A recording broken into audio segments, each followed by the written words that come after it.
Check one. Check one.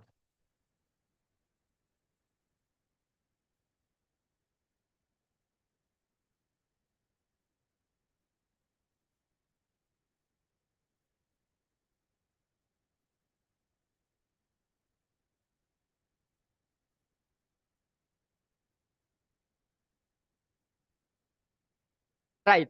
Good morning, everybody. Today, Biosphere Day 2 session. That means in the day 1 session, we have finished up to carbon cycle. Until carbon cycle, we have finished. In case if you didn't attend that one, after today's session, go to YouTube and the King's Perori YouTube channel. King's Perori YouTube channel. You can find the video of Biosphere Day 1. Don't worry, day 1 session won't affect the day 2 session. So now you can watch the day 2 session and finish off. After that, you can watch the day 1 session. We can finish most of the section. Only a small part will be remaining that we will finish off in our theory class. Only a small part will be remaining, right? Most of the, about 90% of biosphere will be done by today. All right, before we start, I think still the groups are not open. So open the group. And don't worry, biosphere video will be remaining. Will not be taken off. Tell me, is all the DOs perfect? Here also chat box is there. Is all the DOs perfect?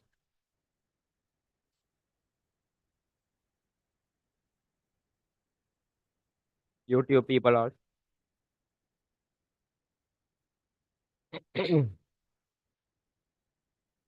Today my voice will be a bit down. Feeling a little bit sore throat today. Hinda. Just check. This sound is okay, no? No need to talk very loud. Hurry, ne?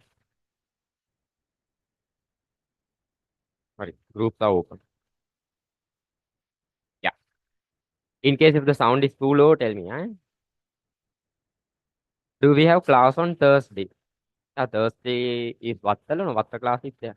This week classes will be done as usual. No? Hurry. This week classes are there as usual. Only one thing now. This week Thursday class is the last class. Thursday class is the last class for Vattala people. So it's the last week. Others, of course, one more week. Other places, one more week is there. Thursday class is the last class for Vattala people. Hurry, ne? Hurry. Take your tute 1, will you, Laman? Last week we didn't finish the last part in tute 1. Take tute 1. Tute 1 to the group already. Hurry. Take tute 1. Under that, until carbon cycle only we finished. Until carbon cycle, under biogeochemical cycle, until carbon cycle we have finished. Today we'll have to go with nitrogen cycle. Sorry, nitrogen cycle. About the courier thing, the people those who have purchased yesterday night, no, another 1 more hour we can give. Another what now? Now what's the time? 9:15, 9:15 until 10:15. So already packaging has started. By about today 12 නැත්තම් 1 o'clock I will hand over the courier to the couriering service. So another about 1 hour we can give those are still purchasing. After 10 time is given 16th April 16th April until 10 today interval time also I'll give after today's interval. After today's interval will be at around 10:14. 10:14? Okay. At around 10:40. 11 a.m. Those who purchase after 11 a.m., we will not be able to courier. Already the packaging has started. Until this time slot, we can do it. Until 11, until today's interval is over, you can. By about today, 12 or 1 o'clock, I'll hand over the things to the couriering service. So most probably within another 2 or 3 days, maximum 3 days, you will get the package. Sorry. This is for the online seminar students. Sorry. We'll go back. Biogeochemical cycle, nitrogen cycle. With this tute 1 is done. Nitrogen cycle. Listen, really. More important section. Listen. I mean, main source of nitrogen to the earth is our atmosphere. From grade 6, you were learning. Mainly air. Air is a mixture. Air mainly consists of nitrogen. Can anybody remember what is the percentage of nitrogen present in our air? Earth's atmosphere, in our air, what is the percentage of nitrogen present? From grade 6, you were learning that. Huh? Perfect. 78%. So 78 percentage of air is 78 percentage of our air is nitrogen. This nitrogen in our atmosphere, this nitrogen in our atmosphere should be fixed on the earth. Then only plants can absorb the nitrogen. What? Nitrogen in our atmosphere should be fixed on the earth. Then only plants can absorb. Then can't plants absorb direct nitrogen gas? No. Tell me, until now, have you learned any part in the plant which can directly absorb atmospheric nitrogen and use it for its biological processes? Is there any part in plant to directly absorb the nitrogen present in atmosphere? No. But plants need nitrogen.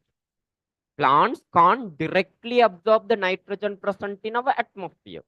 That means this nitrogen should be first fixed on the earth. From the soil, through the roots, plants can absorb nitrogen. So first of all, atmospheric nitrogen should be fixed on earth. This fixing process is called as nitrogen fixation. Makes sense, no? Nitrogen fixation. Atmospheric nitrogen getting fixed on the earth. Nitrogen fixation. Nitrogen fixation happens in three main methods. Nitrogen fixation happens in three main methods. What are the methods? One, biological fixation. Biological fixation. Two, atmospheric fixation. Atmospheric fixation. And finally, industrial fixation. Industrial fixation. Again, what are the three ways in which nitrogen is fixed on earth? What are the three methods of nitrogen fixation? Biological fixation, atmospheric fixation, industrial fixation. Now it's a memorizing. What are the three nitrogen fixation methods? Biological fixation, industrial fixation, and atmospheric fixation. Biological, atmospheric, industrial. Sorry. Now we'll go one by one. Biological fixation. Biological fixation. Listen, eh? Biological fixation. In biological fixation, what happens? In biological fixation, what happens? Right. This atmospheric nitrogen is there. Listen, eh? This atmospheric nitrogen gas is there. This atmospheric nitrogen is converted into ammonium compounds. Atmospheric nitrogen is converted into ammonium compounds. Ammonium, it's a polyatomic ion, NH4. It's compound. Atmospheric nitrogen is converted into ammonium compounds by free living bacteria like azotobacter and symbiotic bacteria like rhizobium. Symbiotic bacteria like rhizobium. During biological fixation, what happens? Atmospheric nitrogen is converted into ammonium compounds by free living bacteria like azotobacter and symbiotic bacteria like rhizobium. In simple words, bacteria converts atmospheric nitrogen into ammonium compound. Hurry. One special point is there about this rhizobium. About rhizobium. Where does rhizobium live? Listen, will you? Lamai, plants that belong to leguminous family is called leguminous plants. Now, beans, mimosa, they are all leguminous plants. If you look at the root of leguminous plants, see, if you look at the roots of leguminous plants, there are small bubble-like structures in it. Small bubble-like structures are there. Small bubble-like structures. Those bubble-like structures are called as root nodules. What are those bubble-like structures called as? Root nodules. What are those bubbles-like structures called as? Root nodules. Inside these root nodules only, rhizobium lives. Where does rhizobium live? Inside root nodules. Root nodules of what plant? Leguminous plants. Correct? That's it. Biological fixation. Again, during biological fixation, what happens? Atmospheric nitrogen converted into ammonium compound. By whom? Free living bacteria like Azotobacter, symbiotic bacteria like rhizobium. Where does rhizobium live? Inside the root nodules of leguminous. Correct?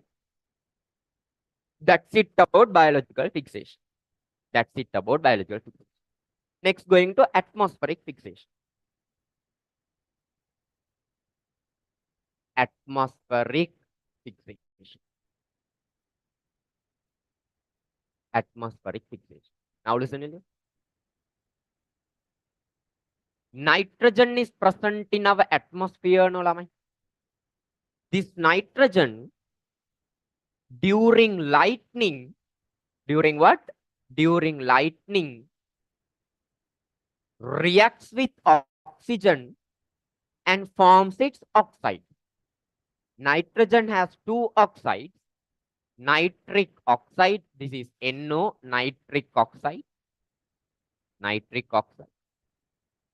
and nitrogen dioxide, nitrogen dioxide.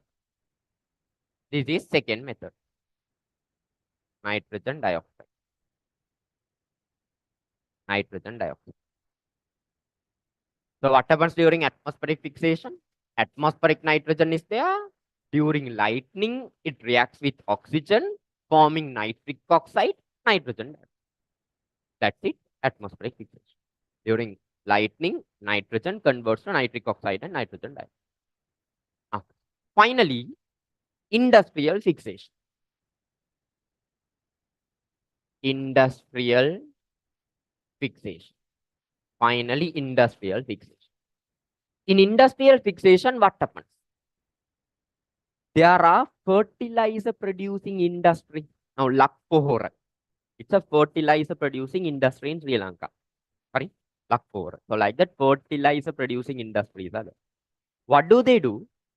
They take atmospheric nitrogen and they produce ammonium compounds from that. Or directly they will produce ammonia. That is added into the soil. That is third method of fixing atmospheric nitrogen in our soil. So during fertilizer production, atmospheric nitrogen converted into ammonium compounds or direct ammonia. Correct? Those are done by industry, by chemical fertilizer producing industry. They do. Again from beginning. In our atmosphere, 78% we have nitrogen. This nitrogen is fixed on the earth by three methods. Quickly tell me what are the three methods? One, biological fixation. Open the mouth and tell. That's how you study. Early morning when you're studying, open the mouth and tell. If you are memorizing something, open the mouth and tell. What are the three methods of fixing atmospheric nitrogen on earth? What are the three methods? One, biological fixation. Two, atmospheric fixation. Three, industrial fixation. Biological fixation. In biological fixation, what happens? I'll put the slide. During biological fixation, what happens? Nitrogen is there in the atmosphere that is converted into ammonium compounds by free living bacteria like Azotobacter, symbiotic bacteria like rhizobium. Where is rhizobium living? Inside the root nodules of leguminous. Second method, atmospheric fixation. In atmospheric fixation, what happens? Atmospheric nitrogen during lightning reacts with oxygen, forms its oxides. What are the oxides? Nitric oxide, nitrogen dioxide. Open the mouth and tell. What are the oxides? nitric oxide, nitrogen dioxide. Finally, industrial fixation. In industrial fixation, what happens? Chemical fertilizer producing company, they convert atmospheric nitrogen into chemical fertilizers, ammonium compound, and put it to the soil. That will be absorbed in the plant. Alright. Now go to the tube. Nitrogen cycle. Main source of nitrogen of Earth is atmosphere. The fixation of atmospheric nitrogen takes place in 3 methods. What are the 3 methods? Biological fixation, atmospheric fixation, industrial fixation. Biological fixation. Free-living bacteria in soil, azotobacter. Symbiotic bacteria like rhizobium that live inside the root nodules of leguminous plants convert atmospheric nitrogen into ammonium, NH4 plus. It's NH4, huh? NH4 plus ammonium. Second, atmospheric fixation. During lightning, atmospheric nitrogen is converted to nitric oxide. If you want inside brackets, write NO. NO is nitric oxide. And nitrogen dioxide inside brackets, write NO2. NO2. If you are using the hard copy, you can directly write it. If you are using a soft copy, still in a PDF, you can write no. In PDF, you can write something like this. You also can.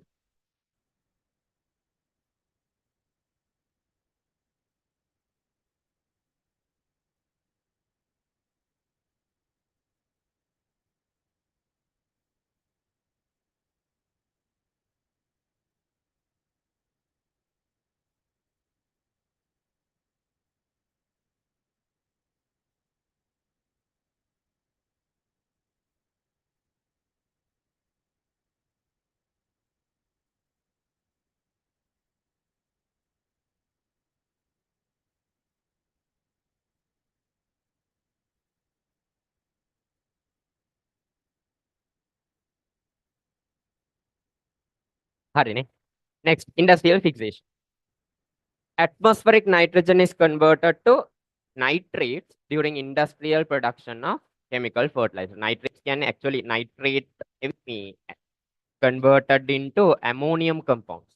Ammonium compounds, nitrate also it is converted. Now going into the next. Actually, there should be a line here. There should be a line going there. After that, the next part. Next, what happens? Now, these things should be absorbed into the plant. These things should be absorbed into the plants. Hurry. It's absorbed. Listen, will how it is absorbed into the plant. Right. Listen, eh? There are some nitrifying bacteria. Now, nitrosomonas. It's a nitrifying bacteria. Nitrosomonas converts ammonium compounds into nitrite. Nitrosomonas converts ammonium compounds into nitrite. NO2 minus is nitrite. Nitrite. Nitrosomonas converts ammonium compounds into nitrite. This nitrite is converted into nitrate by nitrobacter marzi. So many new things, eh? Ammonium compounds are converted into nitrite by nitrosomonas. Nitrite is converted into nitrate. Nitrite is converted into nitrate by nitrobacter. This nitrate can be absorbed in plants. Plants, the roots will absorb. Roots will absorb the nitrate. So from nitrate, nitrogen is going into the plant. Mainly this nitrogen is present in the proteins. As proteins, it's present in the plant. From there, when we eat, when any animals eat them, animals will also get that nitrogen. That way, nitrogen is passing by. So finally, nitrogen has come into the living organism's body. Once when we die, and once when living organisms die, once when the plants die, what will happen? Sorry. Now listen. Once when we die, once when living organisms die, Nitrogenous compounds present inside living organisms' body will be converted into ammonium compounds again. Nitrogenous compounds in living organisms' body. Nitrogenous compounds in living organisms' body will be converted into ammonium compounds by some microorganism. By some microorganism. During decomposition, this happens. This process is called as ammonification. What is this process called as? Ammonification. Make sense? Nitrogen containing compounds in living organisms body converted ammonium compounds. Ammonification. Who does it? Microorganisms does it. When? During decomposition. As well as nitrates present. Nitrates present, NO3 minus. NO3 minus is nitrate. Nitrates will be directly converted into atmospheric nitrogen by some bacteria like Pseudomonas, Theobacillus, these kinds of bacteria. They convert nitrate, this is nitrate, into nitrogen. So reverse is happening. So once when we die, finally, however, whatever the nitrogen present in our body also goes to the atmosphere. Again, from the atmosphere, it gets fixed on the earth, go into the plant, goes into the living organism's body, again released into the atmosphere. So can you see there is a cyclic process happening? See, nitrogen is present in the atmosphere, fixed on the earth by three methods. After they are fixed on the earth, absorbed into the plant, it goes inside the plant body. From the plants, it is spreaded throughout the living organism's body. Once when we die, again that is converted to nitrogen and released. It's like a cyclic. Sorry? We'll read that last part again. Nitrifying bacteria like Nitrosomonas first convert ammonium compounds into nitrite. Then Nitrobacter bacteria convert nitrite into nitrate. See? Nitrosomonas convert ammonium compounds into nitrite. Nitrobacter converts nitrite into nitrate. Again. Now, I know this is a bit hard. Now, itself put the things to the mind.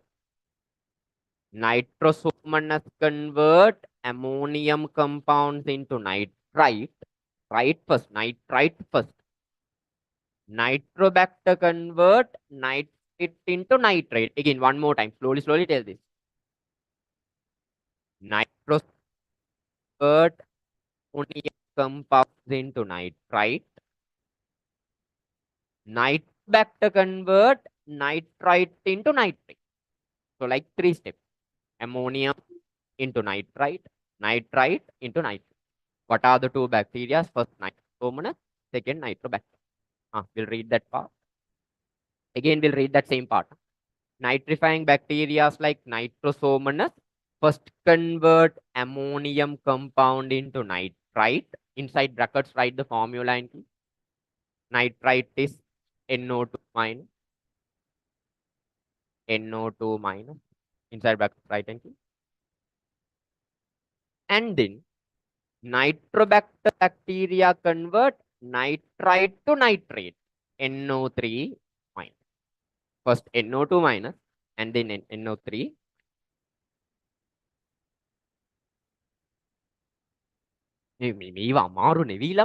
You have learned more harder things than this. Next one. These nitrates are absorbed by the plant. Now that is converted to nitrate. It is absorbed by the plant and used to synthesize protein. This plant protein pass into animals through food chain. Now it is coming into the living organisms body. Next. Due to microbial activities on dead bodies of organisms, nitrogenous compounds convert to ammonium compound. You call that process as what? Ammonification. Yeah. That's it. See, after you die, nitrogenous compounds in living organisms body will be converted into ammonium compounds by microorganisms. That process is called as what? Ammonification. That process is ammonification. Again, once when you die, nitrogenous compounds in living organisms body converted into ammonium compounds by microorganisms. That process called as what? Ammonification. Again, one more time. After you die, nitrogenous compounds in living organisms body converted into ammonium compounds by microorganism. That process is ammonification.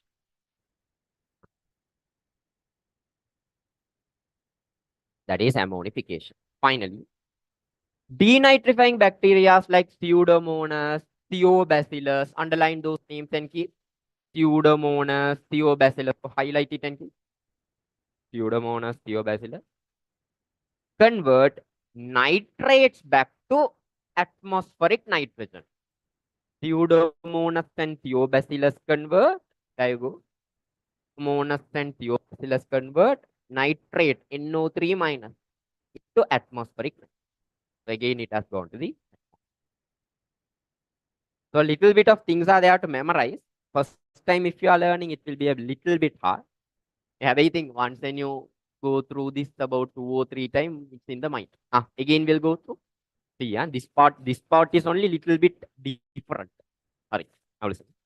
By atmospheric fixation, biological fixation, industrial fixation, nitrogen is fixed on the earth. After ammonium compounds are converted into nitrite by nitrosomonas. Nitrite converted into nitrate by nitrobacter. Again, ammonium compound into nitrite by nitrosomonas. Nitrite to nitrate by nitrobacter. Very simple. Ammonium compound to nitrite by nitrobacter by nitrosomonas. Nitrite to nitrate by nitrobacter. Next, from there to the plants to the living organism, nitrogen is given, protein is synthesized, right? It's passed. Finally, when you die, nitrogenous compounds in living organisms body will be converted into ammonium compounds by microorganisms. During decomposition, it will happen. That process is called as what? Ammonification. Makes sense, no? It forms ammonia, ammonium compound. It forms ammonium compound, ammonification. Nitrate will be converted into atmospheric nitrogen by bacteria like Pseudomonas theobacillus. Hurry. Hurry, now more than 5-6 times we have told. It's a writing. Nitrogen fixation is also done. This is the only little bit tough part. I didn't finish it last week. This is the only little bit tough part. On the day before the exam, listen, on the day before the exam, now on the day before the exam, there are some things to study, Lamai. Don't think around. Some people think on the day before the exam, working is not possible. On the day before the exam also, there are some things you should put to the mind. Now, most of you actually, you are learning science to get a good marks. No, most of you, only few will be there. I learn science to learn science. Especially during this time period, if I ask, why are you learning science? Your only answer will be to get a good result in final exam. I have love for science. I want science in my life. I want to understand the theory there. That's why I learn science. That is not the answer of majority here. No? So therefore, some things you need to paste in the brain on the day before the exam. Vomit it in the exam paper. After that, forget. There are some things like that. Some things are there. You just paste in the brain. However much you put it to the mind, sometimes you forget it. You just paste it in the brain. You go to the exam. You quickly vomit it. And then you forget it. After that, if you know, that's a bonus for you. If you don't know, that doesn't matter. This is one of that section. On the day before the exam, again take the note, just put it to the mind. And lamai mehima ekak තියෙනවා. This method you can use. Now, exam starts. No? Now, exam starts at 8:30, no? You'll be taken into the hall by about 8:10. But by about 8 o'clock, they will ring a bell. If you are a school candidate, if you are doing in your own school, of course, there will be a prayer or something like that arranged by the school. If you are a private candidate, of course, eh, no much of a prayer or anything. So, however, if your school candidate, small assembly also might be there. එහෙමයි යන්නේ. So, however, by about 8, 8:10, they will ring the bell and take you in. Now, there are some things that you need to study just before that. එහෙම තියෙනවා. This is one of that section. ඒ කියන්නේ මේ what I tell is some things however much you study doesn't remain in the brain. However much you study, it's like a waste of time. There are some things. No? However much you study, it's not, especially history and all, some sections are there. However much you memorize these names, it doesn't remain in the brain. Here section sticker, write it in a separate paper and keep. When now these days when you're studying, do that. Write it in a separate paper and keep. Now, at about 7, you will go to the exam center. No? You stay outside. No? You will see everyone studying. You go to a site. You can take that paper, you can go through that. Short note එකක් නෙවෙයි. Short note කියන්නේ මේ you write essays no in a short note. ඒව නෙවෙයි. I told you our key point කියලා. Can you remember in the physics night we made a full calendar sheet in consisting of heat lesson? ඔය වගේ key notes. Just when you look that point, you should remember. ඒ වගේ make some things, the things that you forget usually. Make it into a paper and keep. By about 7 o'clock, you will go to the exam hall. By about 7, 7:30 wage you go. Until 8, 8:10, you have a time slot. At that time, revise on that section. Now, 8 you can't revise the full books there. The things that you can't remember. Key notes, keep revising. Keep revising, keep revising, keep revising, keep revising. It's like pasting in the brain. You paste it in the brain. Go to the exam hall. You go inside by 8:10. They will start issuing you the answer sheet by 8:20. Once when you get the answer sheet, quickly vomit it to the answer sheet. Because at that time only answer sheet is given. You didn't take the answer sheet from home. It's there in the brain. Whatever in the brain, you're writing. We also do. Especially for chemistry exams and all, there are so many inorganic compounds, colors and all, we have to memorize. So what we do is, during school term test also, we do the same. We put the things to the brain. Go to the exam hall. At about 8:20, about 10 minutes before, they will issue the answer script. In the answer script, we will write those keynotes and key. After that, we forget it. After that, no need to think of that, no, because it's there with you. After that, we forget it. Then stress-free, we do the exam. Right? It take now that about 10 minutes it will take to write the thing. 10 minutes there, no. At that 10 minutes, we write it, we forget it. After stress-free, we do the exam. In case if a question come from that section, we take that paper, check it, and then write it. That method you can follow for the things that you easily forget. Now, you can't do this for the full book. Now, science, all the 4 book, you can't do that thing. Some section, however much you study, if it doesn't remain in the brain, this is a method. Don't 100% depend on this method. It's just the additional point for you in case if you're forgetting something very frequent. Only for that, you do it. Other than that, you need to study and only go. For things that you easily forget. Now, history, those years and all. What year, what battle? Battles are there. About 3 battles are there. I can't remember the gun or Balana, even in the battlefield. Those are years together with the year which person did the battle, they will ask. This fellow was doing this battle. Those names are all little hard. No? Some Portuguese names are there, French names are there. I can't remember the names now. I can't remember during that time also. This is the method I use. Those names, you can do that same thing. You need to study it already. As a key point, you keep it. Pero, loop, these are your name. So that way you can follow. So like that, sections are there which you can do like that. Hurry. Tute 1 is done. Tute 1 is done. Now we'll go to Tute 2. 2. Take Tute 2. Take tube 2. Make ahagena, don't go to the exam with already prepared answer sheet. That is illegal. You'll be stopped from the exam another 5 years. I don't know, more than 5 years. You'll be stopped from doing an exam. Take a varadi. That way you can't do. But you put to the mind, just about 5 minutes is there. You close the book, run to the exam hall, get the answer sheet, write it.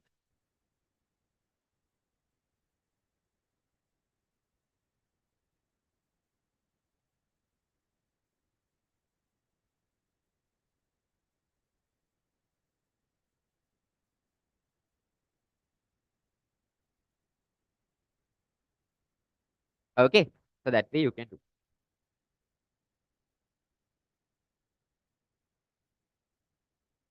Correct. Right. Now, after the answer sheets are given, it's your answer sheet. Just check whether they sign it and give with that day's date. They have to sign it. The invigilators will have to sign it and give with that date's date. Can you all remember the practice O-level science exam practice we did? Most of you are not there. It was done about 2 months before. A practice session kila we did an exam. So during that time, can you remember the invigilators signed and gave you? We followed that same method. With that day's date, they sign it and give. After it is given, it's yours. After that, you can write your, actually it's given to write your index number and whatever the things that you want, you can write and keep. Ekada, it's given. So it's completely okay for you to write. But,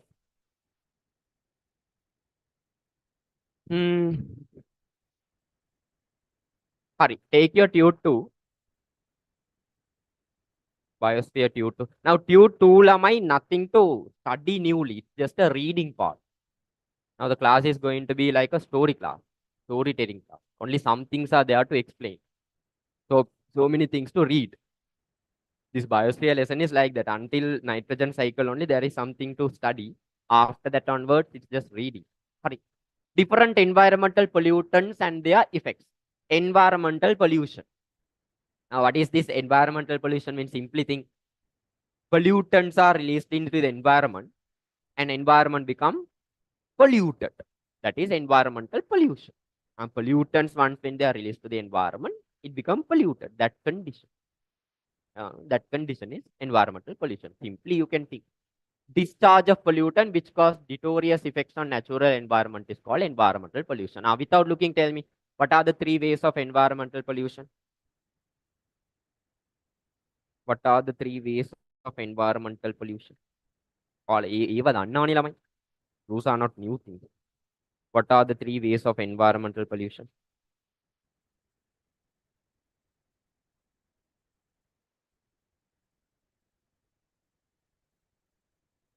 Soil, air, water. So soil pollution is there, water pollution is there, air pollution is there. Next.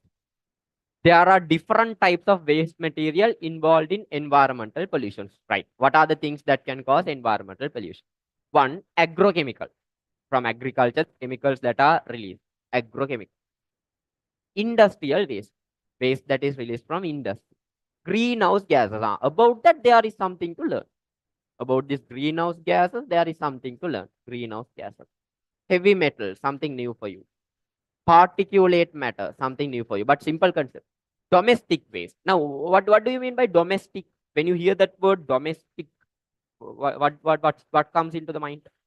Domestic means unhurry, household. Domestic means something like household. Domestic waste, household waste. Electronic waste, electrical and electronic components that are not able to be used again. Electronic waste. Nuclear waste, something they are to study. These are the different pollutants that can cause environmental pollution. Now we'll go through one by one. First, excessive usage of agrochemicals. Sorry, agrochemicals. Artificially synthesized chemicals that are used for agricultural practices are called agrochemicals. Make sense, no, Lamai? Chemicals that are used in agriculture. Those chemicals are how they are made? Artificial. Artificially synthesized chemicals that are used in agriculture. Agrochemicals. Can we 100% avoid the use of agrochemicals? We need to use it. Without that, we can't go for a we can't supply the crops. We can't supply the what you call the harvest to the demand. We can't do that. Hinda we need to use agrochemical. Habai excessive use of agrochemical is a harm. This includes fertilizers, weedicides, insecticides, and fungicides. These weedicides, insecticides, and fungicides, these three together, you give single name. Weedicide, insecticide, fungicide, all those three together, you give a single name. What is it? Pesticide. Pesticide. Weedicide, insecticide, fungicide together, one shot you can call it pesticide. So simply, fertilizers and pesticides are included in agrochemicals. Weedicides, insecticides, and fungicides are commonly known as pesticide. That is also given. Those three are commonly known as pesticide. Underline or highlight it and key. Underline or highlight it and key. Commonly known as pesticide. This third point. Right. Next, there's a small point. LD50, lethal dose. Now listen. Wait, now let's take you are having a farmland. Sorry, you are having a farmland. You are having a big farm. Sorry, I'll get a person here. Sorry, AM Arafat. Now Arafat is after O level. He has started plantation. Now Arafat is having a big farmland. Sorry, the more a big farmland is there. So he is cultivating crops and all. Sorry. Uh, let's take there is some pest that has come into Arafat's cultivation land to destroy all the crops. Sorry, there's a pest that is coming to destroy all the crops. Now, what will he do? Okay, you eat my crops, you all also should leave, no? Will he leave like that? Nan element. Arafat will take some step to destroy those pests. Now, what will Arafat do? He will use some pesticide. When using pesticide, there is something called lethal dose. What is this lethal dose mean? The dosage of pesticide required to kill or destroy 50% of the pest. What are the dosage of pesticide required to destroy 50% of the pest population? That means now in Arafat's cultivation land, let's take 1,000 pests are there. Out of that 1,000, to kill 500 pests, how much of dosage of pesticide needed? That is called lethal dose. See, the dosage of pesticide required to destroy 50% of the pest population. 1,000 pests are there. Out of that, to kill 500, to destroy 500 pests, how much of the dosage should be used? That is called as lethal dosage. LD50. Short form LD50. Lethal dosage. If there are 2,000 pests, how much of dosage of pesticide is required to kill 1,000 pests? Lethal dose. Hurry. Right. The dose of pesticide required to kill 50% of population of particular pest species is defined as lethal dose. Underline or highlight kill 50%. Kill 50%. Hurry. The Gazette announcement issued on 23rd of December 2014 by the government has banned selling and usage of chemicals such as glyphosate, propanil, carbaryl, chloropyrifos, and carbofuran. So those are some chemicals. Those you can't use it. Banned. Correct. Next. That's it. Our agrochemical part is over. Next. Beauty part is there. Agrochemicals are over. Next, going into industrial agrochemicals are over. Agrochemicals over. Now going into industrial effluent. Industrial waste. Correct. Industrial effluent. Without going to that part, just think simply. Huh? Should we memorize those chemicals? No need. No need to memorize those. Uh, without reading, just go through, just think industrial waste. Now, what is industrial waste mean? Industries are there during their production process. Not only the main product, there will be some byproducts also produced. There will be some byproducts also produced. Those byproducts are most of the time released to the environment. Those byproducts are industrial waste. Now, if you look at a fuel power station releases lot of smoke. Smoke released out. That is a what you call industrial waste. Mm, ink production company. It will release some coloring to the waterway. That is another industrial waste. Those byproducts that are released out from the industry. The waste materials that discharge after the production process, which cannot be used again, are called industrial. The discharge of this industrial waste to the environment cause harmful impacts. What are those industrial waste that are released? One, hydrocarbon. One, hydrocarbon. This is the main one. Greenhouse gases. Hydrocarbon mainly released. Now, what are hydrocarbon? We already learned. Try to tell me. Try to tell me what are hydrocarbons? What are hydrocarbons? Yeah, I'm checking the Zoom messages. Don't worry. What are hydrocarbons? Try to tell. Perfect. Carbon and hydrogen containing compounds. Carbon and hydrogen containing compounds are hydrocarbons. Right. The compound formed by combination of carbon and hydrogen only in different ratios called hydrocarbons. Methods of releasing hydrocarbons to the environment. What are the ways of releasing hydrocarbons to the environment? One, release of CH4. What is CH4? Without looking at the answer, tell me. Without looking at this part, tell me what is CH4? What is CH4? One carbon is there. Name starts with meth. It's a CH4 in alkene, so methane. Right. Release of methane. Methane is the simplest hydrocarbon due to microbial activities on garbage and dead plant and animal matter on marshland. Next. During usage of liquid petroleum, this is the dangerous one.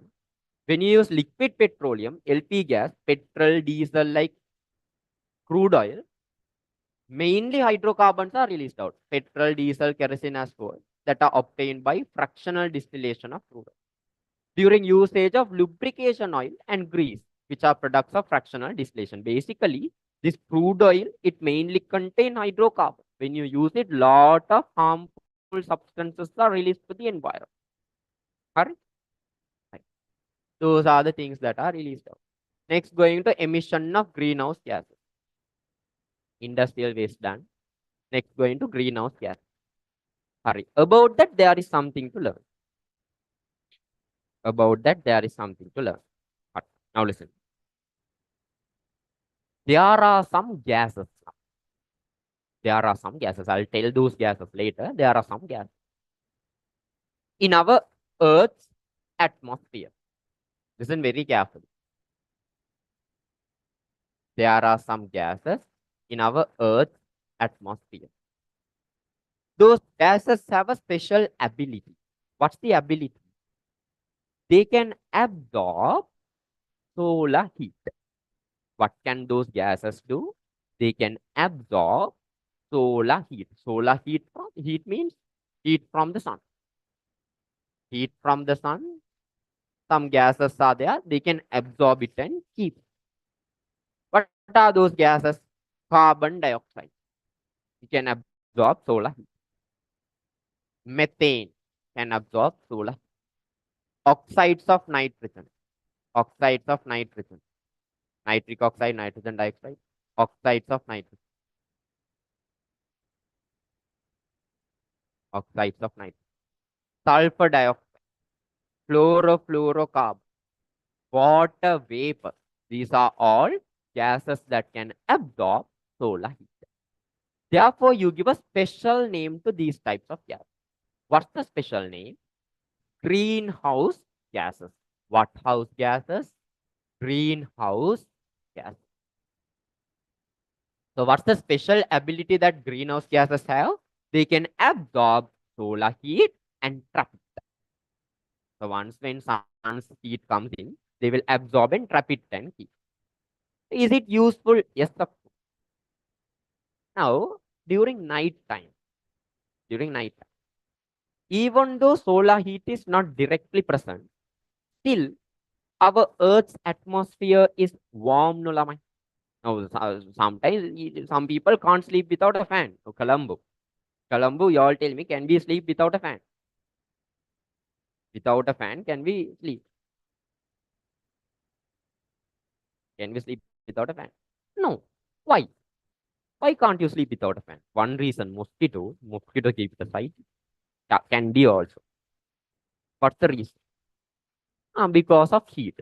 Now think at night, solar heat is not directly present, but still our atmosphere is hot. Hey, why it is hot? Oh, sun is not there. No. Why it is hot? Now during daytime it is hot. There is a reason. Night time it's all still it is hot. What's the reason? Due to greenhouse gases. I told you, greenhouse gases can absorb the solar heat. It will absorb and trap it and heat, as well as this solar heat will be re-radiated back in our atmosphere. It won't go out. This solar heat will be re-radiated. This solar heat will be re-radiated in our Earth's atmosphere. This heat won't go out. Therefore, at night time, even though direct solar heat is not there, even though direct solar heat is not there, still that radiated solar heat will remain in our atmosphere. That will keep our atmosphere warm. That's why at night time, even though direct solar heat is not there, still it's warm. In case if this does not take, what will happen? During daytime, Earth will be hotter. During night time, Earth will freeze into ice ball. Again at daytime, it will become hot. During night time, it will become an ice ball. That is what is going to happen. If it happens, you all tell me, can we survive? Can any living organism survive? During daytime, it's hot. During nighttime, ice ball. Daytime hot, nighttime ice ball. Can we survive? No. So simply for our survival, these greenhouse gases are helping. It only keeps our Earth's atmosphere warm. That warmness is needed for our survival. Otherwise, we can't. Okay. This solar heat getting re-radiated back in our Earth's atmosphere is called as greenhouse effect. Greenhouse effect. The solar heat getting re-radiated back in our Earth's atmosphere. That is called as greenhouse effect. So due to greenhouse gases, this greenhouse effect is happening. Now think. So this is good. No? Greenhouse gases only keep our atmosphere warm for our survival. Now think.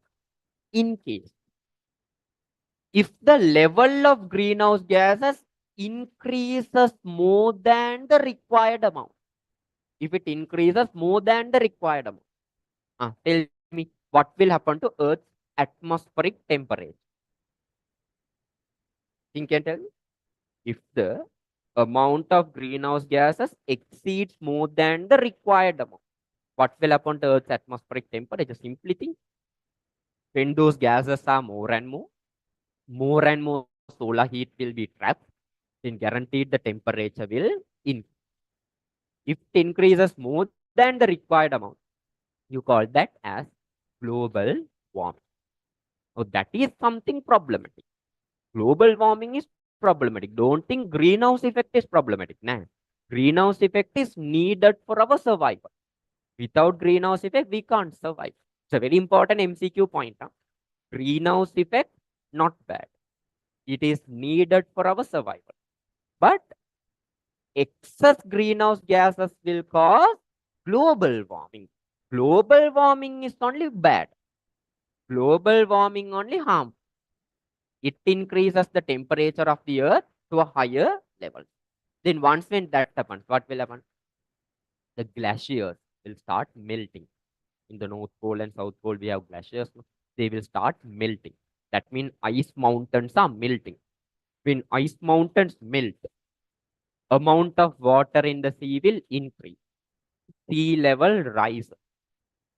Small islands will first go under the sea. Why? Sea level is rising. When sea level rises, now think this is an island. This is an island. This is the normal sea level. This is the normal sea level.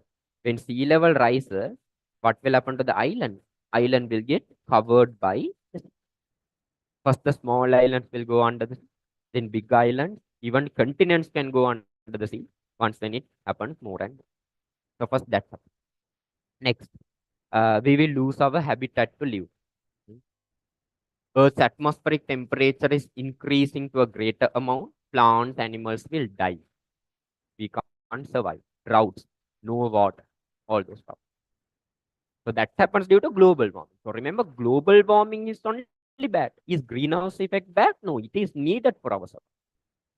Hurry. So why does the sea level rises? Now think, when Earth's atmospheric temperature increase, glaciers will melt. Glaciers can ice mountain. When ice melts, water is added into the sea level rise. And a tsunami in tsunami is a total different concept. No, tsunami is due to earthquake under the sea. That is that's a natural disaster. Understood now greenhouse effect, greenhouse gases, global warming. Most of you have confused with greenhouse effect and global warming. Both are two different. Hurry. So two types of questions they can ask. They can ask about greenhouse effect. It is something useful. It's needed for our survival. They can ask about global warming. Global warming that is something bad. Hurry.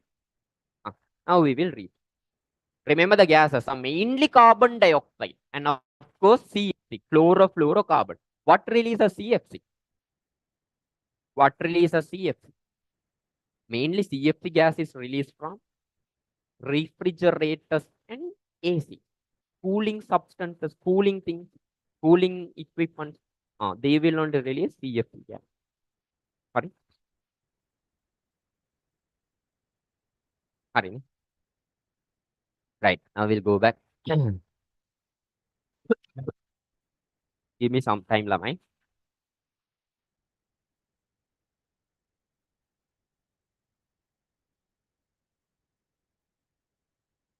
Sorry. Emission of greenhouse gas. The temperature of the earth is fixed by a steady state balance between energy received from sun and energy radiated back by the earth. Carbon dioxide, water vapor, methane, ozone, we forgot about ozone, ozone, CFC, absorb the radiation given out from the earth. And some of it re-radiated back to the earth surface. Underline or highlight. Re-radiated back to earth surface. Re-radiated back to earth surface. This re-radiation helps to warm the earth and maintain a climate that will support life. Underline or highlight. Maintain a climate that will support life. Maintain a climate that will support life. Now, this is the problem with moon. Now, some people think we can go to moon and live directly. On moon, its atmosphere is very thin. Moon has a very thin atmosphere. So during daytime, it gets heated up very high. To a high temperature, moon gets heated up. During night time, its temperature reduces to -degrees. I don't know the correct value. I'll tell you the value.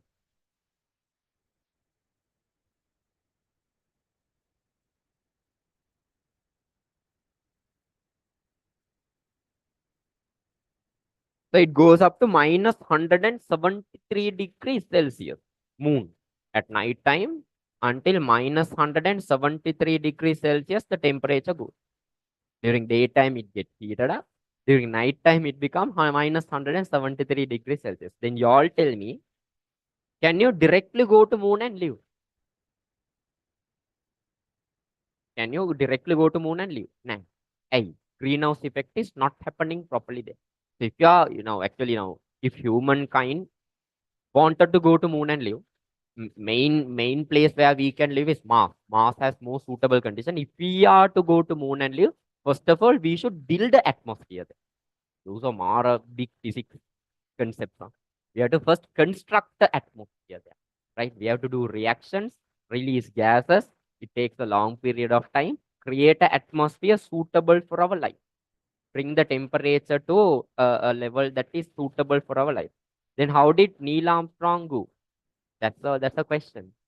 That's a question. There's a question like that. There's a theory. Did Neil Armstrong really go to moon? That's actually a question. If he has gone, might be he would have gone during daytime. Anikami, he went with full suit and all. But there's still a question, did he really go? Because after he went, it's almost 50 years. No one went after him. Tell me, is there anyone else that went to the moon after Neil Armstrong? No. But compared to that time, now the technology is highly developed. So at that time, if they can send someone to moon, why didn't they send someone to moon after that? Right? Think on that. I'm not telling Neil Armstrong didn't go, as well as I'm not telling Neil Armstrong went. There is a problem there. There's something hidden there. Right? You can actually think of those things after all. You can find answers for those things after all. Then maybe now don't go to think. Did Neil Armstrong go to moon or not? Then move again hitan depa. After O level, you have enough and more time. Annari, I gave a topic. Did Neil Armstrong really go to moon? Or was it just a film? Or him jumping on the moon? You can film it, no lama. Is it just a film that is filmed? What is the mystery behind the death of Neil Armstrong? Find it. Neil Armstrong's death. How did he die? Why did he die? All those reasons you find. And why didn't someone go to moon after that? Now, actually, 2025 wage tamai they are planning to send another set to the moon. Right? So why didn't they send until now? Those are all questions. Hurry. Right. Now don't go to think of those things. Hurry. Uh, this is called greenhouse effect. This is called greenhouse effect, and these gases are called greenhouse gases. Types of greenhouse gases: carbon dioxide, sulfur dioxide, oxides of nitrogen. Now see, will you? Oxides of nitrogen. What is the formula given? Oxides of nitrogen kiyala. What is the formula given? Oxides of nitrogen kiyala NOx. Marai. NOx. Have you ever seen a formula with X there? Nah. A. Now, why it is given as NOx? Oxides of nitrogen. There are two oxides of nitrogen. Nitric oxide, NO. Nitrogen dioxide, NO2. Actually, what does this X means? X is 1O2. Think, think, think, think, think, think. NOx. X is 1, nothing 2. If it is 1, nitric oxide. If it is 2, nitrogen dioxide. So instead of both of them, one shot you can write it NOx, oxides of nitrogen. If it is 1, NO. If it is 2, NO2. So one shot you write it NOx. Sorry. That's why it's given as NOx. Methane CH4, chlorofluorocarbon CFC. What's the full form? Fluorofluorine is there. Fluorofluorine is there. Carbon. What are the three elements present in CFC? Fluorofluorine, fluorofluorine, carbon. Fluorine, fluorine, carbon. Fluorofluorocarbon. Water vapor, H2O. Those are the greenhouse gases. Due to emission of greenhouse gases enormously, global warming increases. Guaranteed. When these are released enormously, global warming will increase. Are ways by which greenhouse gases released to the environment, right? How greenhouse gases are released to the environment. One, release of carbon dioxide due to excessive combustion of fossil fuel. Guaranteed. Carbon dioxide is mainly from fossil fuel. Sulfur dioxide is released instead of carbon dioxide due to combustion of fossil fuel and eruption of volcanoes. This is important. Huh? During eruption of volcanoes, sulfur dioxide will released. Underline or highlight it. Eruption of volcanoes, sulfur dioxide released. Release of methane due to anaerobic decomposition of dead plant and animal matter in marshy lands and garbage. You all tell me what is anaerobic respiration? What first of all tell me? Anaerobic respiration.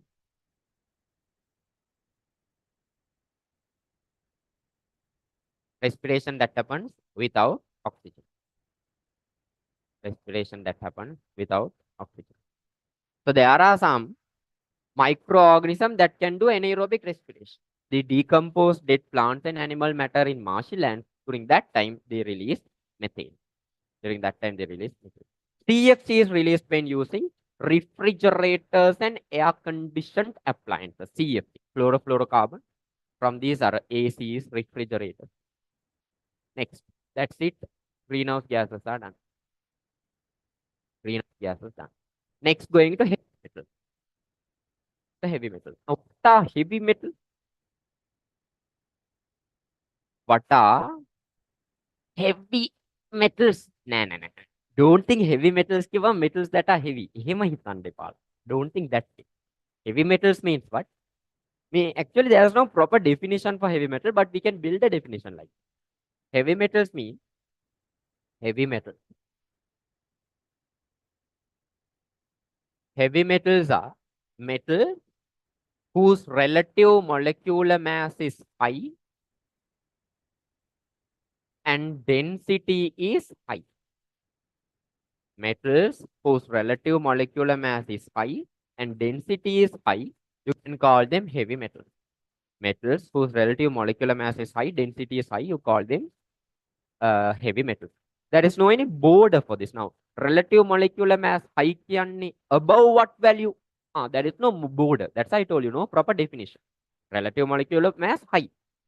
There's no border. Above now above 100. No, there's no border like that. Just be tell relative molecular mass high. Density high. There's no border for that also. That's why there's no proper definition for heavy metals. What are heavy metals? Relative molecular mass high, density high now it's a heavy metal.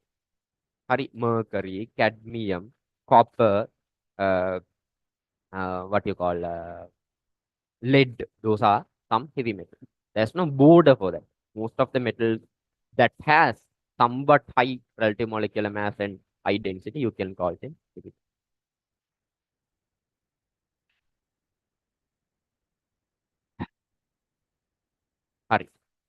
Accumulation of heavy metals in the environment. The metals with high density and higher relative molecular masses are called heavy metals.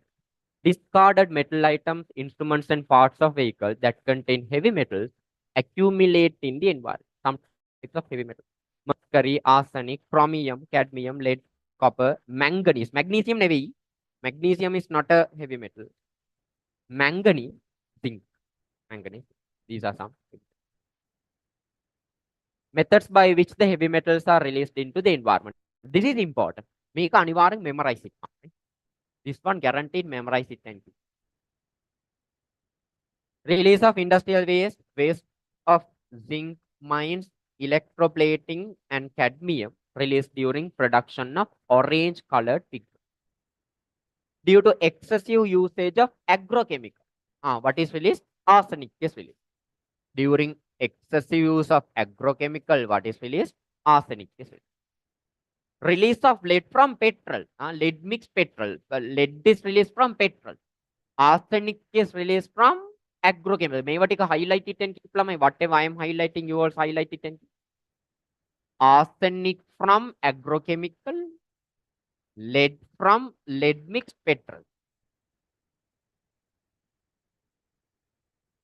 Next. Due to excessive usage of coal, discard of damaged thermometers, barometers, CFL bulbs, the paints used to apply on ships and industrial waste, they release mercury. Mercury first thing that should come into your mind is thermometer. CFL bulb, paints. Thermometer, CFL bulb, paints. Underline them. Others are also coming. Mainly, these are the things that should come into your mind. Again, arsenic from agrochemical, lead, petrol, mercury mainly from thermometers, EFL bulb, and chromium. Chromium also released from paint line. Chromium also comes to paint section. Paint, cement, paper, and rubber. Chromium is used as a pigment to color paint, cement, paper, and rubber. Underline this. This section guaranteed go through. MCQ question they will ask, guaranteed go through. So we wanted to write anything. No need to write. I have given the to no. If you have soft copy, in the soft copy itself highlight it. If you have a hard copy, better. Then in the hard copy you underline it. Again, one more time we'll tell this thing. Arsenic from agrochemical, lead from petrol, mercury from thermometer, CFL bulb, and paint. Chromium also, paint, cement, paper, rubber. Sorry, right. Put a start section and keep on.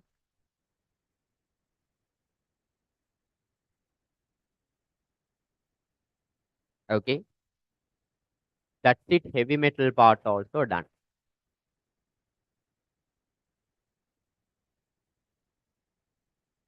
That's it. Heavy metal part also done. Next, particulate matter. Now, what is this particulate matter means? Particle-like matter that are present in our atmosphere. Particle-like matter that are present in our atmosphere. Atmosphere as well as in our in our biosphere. Particle-like matter. There are two types of particulate matter. Solid particle, liquid particle.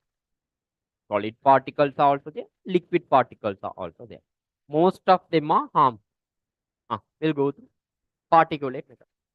There are two types of particulate matter accumulated in our air. They are talking about air. They are solid particulate matter and liquid particulate. First, solid particles. What are the solid particles? Carbon particles, heavy metal particles, ash, dust, asbestos. Asbestos, can you remember asbestos? Tell me a disease associated with this asbestos particle. Tell me disease associated with asbestos particle.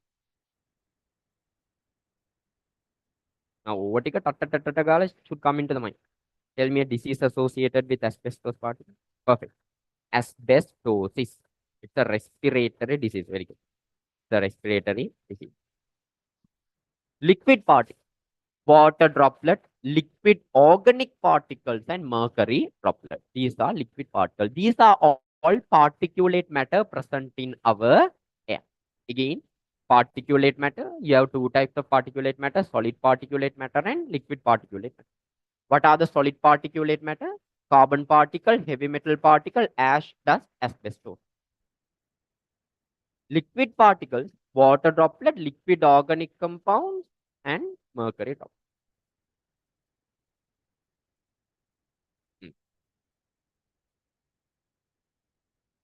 Next, sulfur dioxide and nitrogen dioxide. About those also, there are some small points. Sulfur dioxide. Sulfur dioxide is a colorless gas with a pungent smell. It's a colorless gas with a pungent smell. When it is released to the environment, it causes big impact to the atmosphere, right? What are the problems that are caused due to sulfur dioxide? What are the problems? Methods by which sulfur dioxide is released will go through. One, using coal as a fuel. Combustion of petrol. Combustion of vulcanized rubber. Very important. Vulcanized rubber releases sulfur dioxide. During bacterial activities on organic matter. During eruption of volcanoes. Again, one more important. Again, sulfur dioxide is released by what method? Using coal as a fuel. Combustion of petrol. Combustion of vulcanized rubber. Bacterial activities on organic matter. Eruption of volcanoes. Those are the ways by which sulfur dioxide is. Next, oxides of nitrogen. I told you already. Oxides of nitrogen. Generally, we write it as NOx. X is 1 O2. X is 1O2. So basically, there are two oxides of nitrogen, nitric oxide, nitrogen dioxide, nitric oxide and nitrogen dioxide. Okay. Right. Oxides of nitrogen, that is NO and NO2, causes a big impact to the environment once when they are released. Methods of releasing. One, during lightning. Can you remember? Under that nitrogen fixation, I told you, atmospheric fixation. During lightning, nitrogen reacts with oxygen, forming oxides of nitrogen, nitric oxide and nitrogen dioxide. So there is nothing to study here. During lightning, nitrogen in the atmosphere converted to nitric oxide and nitrogen dioxide. Second, during combustion of engines of vehicle, nitrogen and oxygen react together to form oxides of nitrogen. So in our vehicle engine also this happens. In our vehicle engine also, nitrogen reacts with oxygen forming oxides of nitrogen. So what are the two ways of releasing oxides of nitrogen? One, during lightning. Two, in our vehicle engine. Sulfur dioxide. Sulfur dioxide, first thing that should come into your mind, or vulcanized rubber. Two, during volcano eruption. Other than that, you can tell from petrol, from coal mixed petrol, from coal when coal is used as a fuel. Those are the things. Sulfur dioxide, the first two things should come into your mind. What are the two things? One, vulcanized rubber releases sulfur dioxide. Two, during eruption of volcano. Other than that, from combustion of fossil fuel, combustion of coal, those are the nitrogen dioxide and nitric oxide. Oxides of nitrogen are released by one, during lightning. Two, from the engine. Yeah, burning tires, of course, yes. Burning tires will release sulfur dioxide. Hey, tires are vulcanized carbon.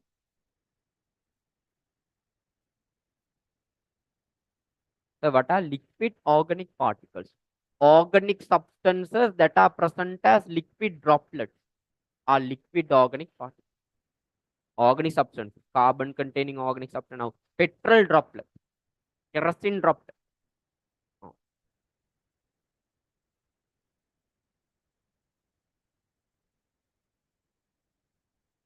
Pungent smell. Pungent smell is actually lama. It's a very unpleasant smell. Na? Pungent smell කියන්නේ නිකන් how can I explain a smell for you all? ඒක නිකන් මාර upset smell. Like a smoky smell. Like a smoky smell. It's not pleasant. It's a very unpleasant smell. It's a very unpleasant smell. From a yeah, it's a very unpleasant smell. How can I explain? From a dead body and all, you get a kind of a smell like that. When a rat is dead, you get smell. That kind of a smell, pungent. Right?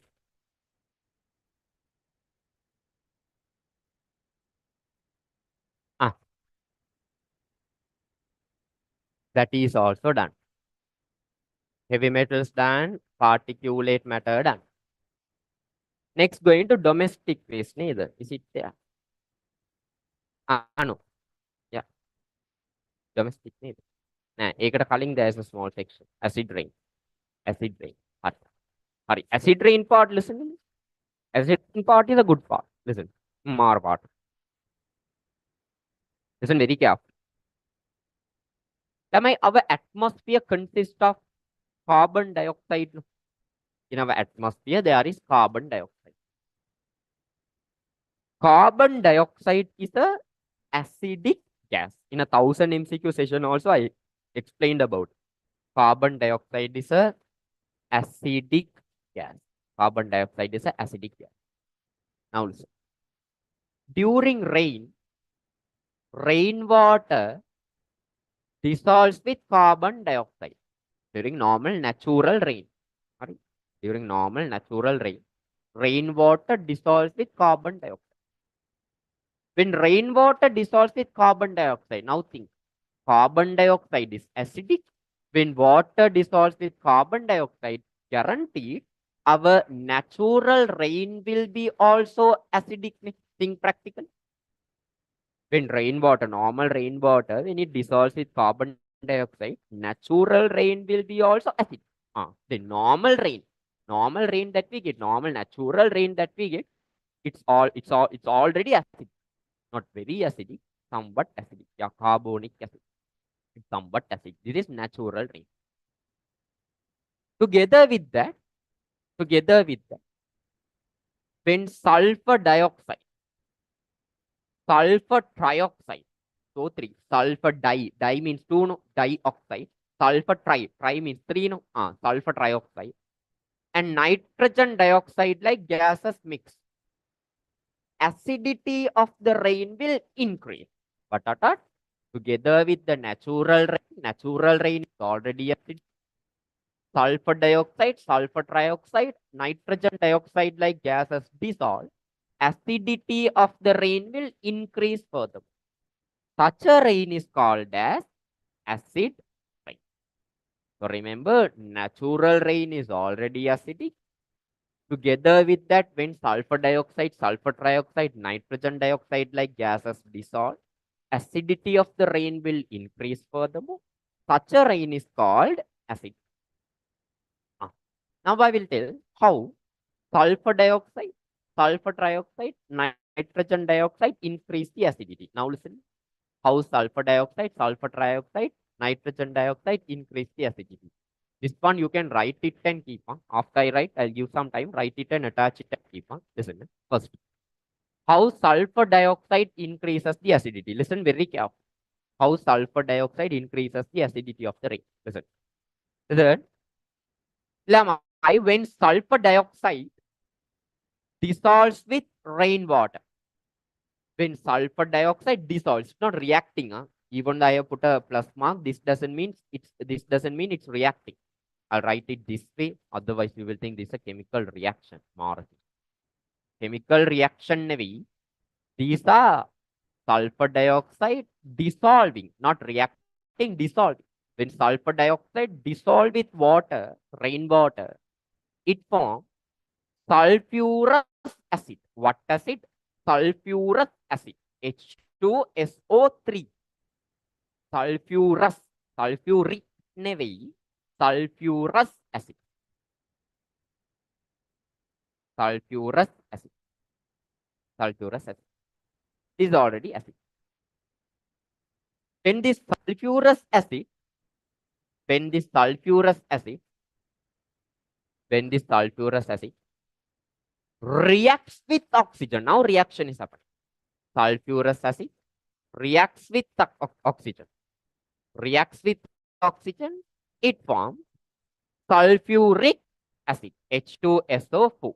This is sulfuric. This is sulfuric. Again, see, sulfur dioxide, when it dissolves with water, sulfurous. Sulfurous, when it reacts with oxygen, sulfuric. Now you can see sulfuric acid is coming down. Guaranteed the rain is acidic. No? That is how sulfur dioxide forms acid. Sulfur trioxide. Sulfur trioxide. Listen one by one. Sulfur trioxide. When sulfur trioxide dissolves with water, now dissolving, no reacting, dissolves with water, directly it forms sulfuric acid. Directly it will form sulfuric acid. Directly it forms sulfuric acid. Sulfur dioxide with water, sulfurous. Sulfur trioxide with water, sulfuric. Directly. Finally, nitrogen dioxide. Finally, nitrogen dioxide. Guess and tell me. Nitrogen dioxide with water. Nitrogen dioxide with water. What should be the acid? Tell me an acid that has nitrogen in. Guess and tell. Nitrogen dioxide with water. What should be the acid? What should be the acid? Perfect. Nitric. HNO3. HNO3. Nitric acid. Now just imagine if all three gases are there, what will happen to the natural rain? What acidic no lamai? If all three gases are there, natural rain will be more and more full acidic. මාර disaster කියන්නේ මාර huge amount of damages will happen, right? Limestone start dissolving because acid plus calcium carbonate lime it will dissolve. Paints will lose its color if you put any clothes outside in this rain. The clothes will become discolored. What is it?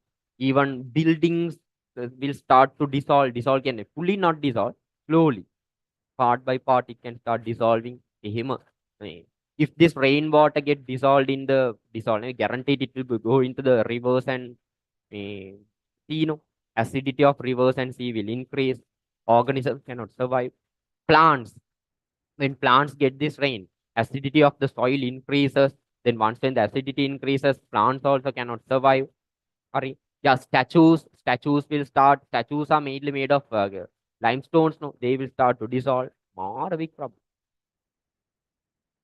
So how is sulfur trioxide released? Very good question. Sulfur trioxide, this is how it is formed. Sulfur dioxide is there. When it reacts with oxygen, it forms sulfur trioxide. Sulfur dioxide should be formed. When it reacts with oxygen, sulfur trioxide will be. Sorry? Okay. Sulfurous, sulfuric, which is more stronger? Sulfuric is stronger. Only three strong acids are there. No, that won't change. Huh? Sulfuric, nitric, and HCl, hydrochloric. Those are the three strong acids. All the others are weaker. Sorry, write this as a additional note. First we will read and then we will write it. Sorry, we'll first read about acid rain. Natural rain is little bit acidic. Natural rain is acidic. Why? Due to the dissolution of carbon dioxide and nitrogen dioxide also. And we missed that point due to nitrogen dioxide also. The pH is about 5.6. My 5.6 now guaranteed acidic. No? Less than 7 is acidic. 5.7. Sometimes this pH decreases. pH decreases. Can acidity increases? pH decrease can acidity increase.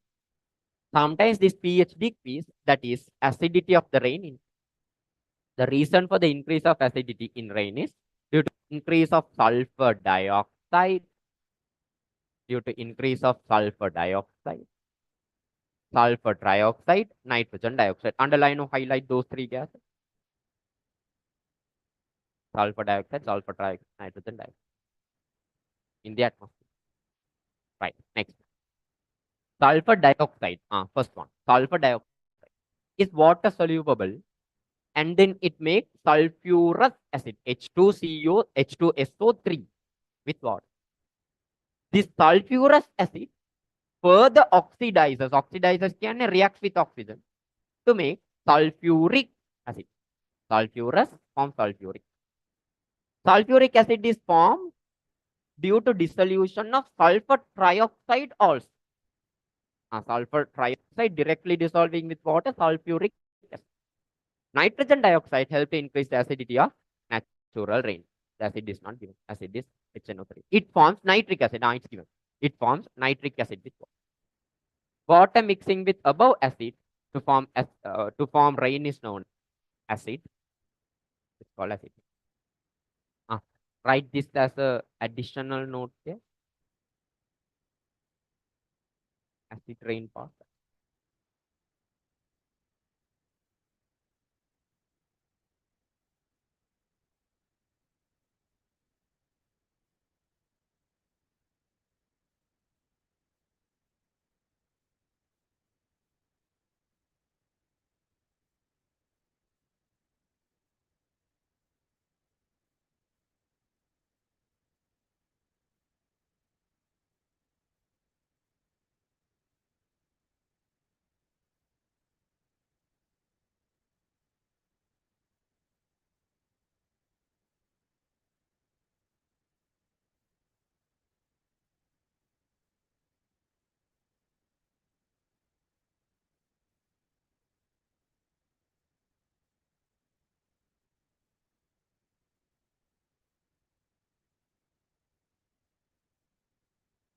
With carbon dioxide, what acid will be formed? Carbonic acid. H2CO3. Carbonic acid will be. After writing that, we'll take a break. 10:42 no? Until 11. After writing this, huh? Write it. Take a break until 11. At 11 sharp, we will start the remaining part.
Sorry.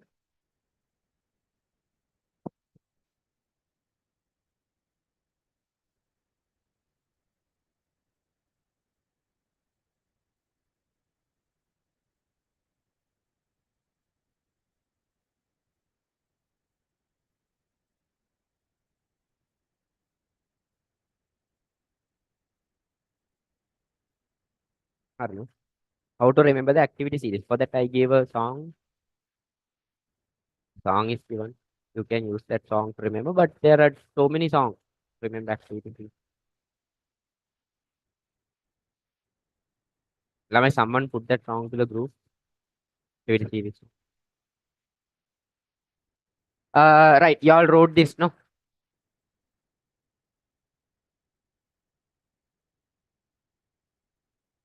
Acid rain part. We read it as well.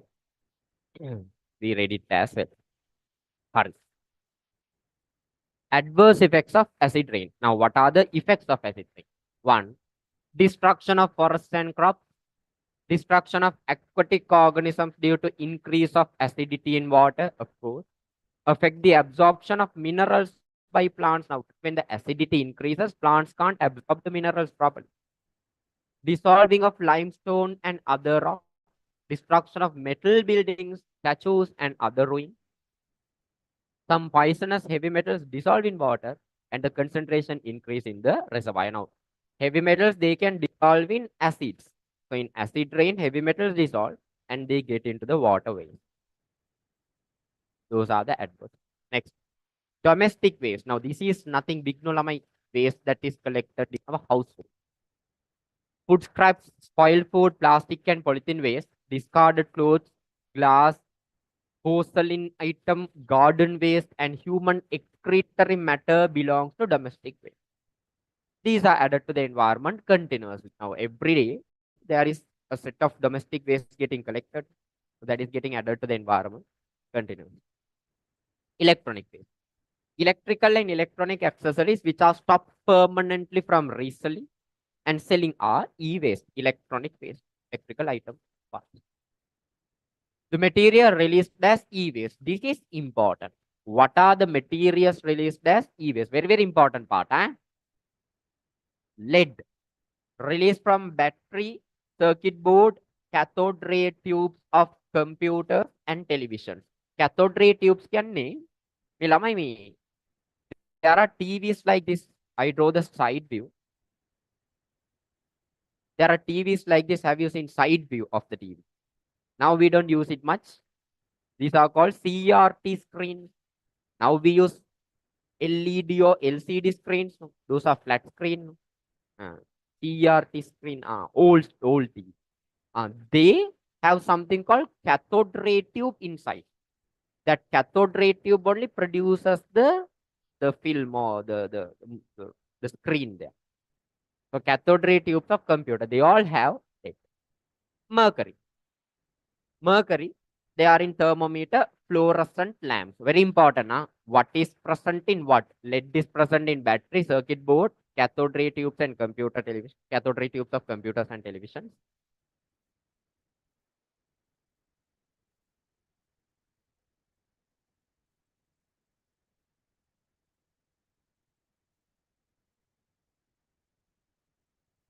Cadmium is present again in battery, cellular phone, cell phone. Beryllium is present in computers, television, automatic electronic apparatus. Arsenic is present in light emitting diode, LED. Polyvinyl chloride, that is PVC. Can remember PVC under hydrocarbon under polymer section. PVC, polyvinyl chloride.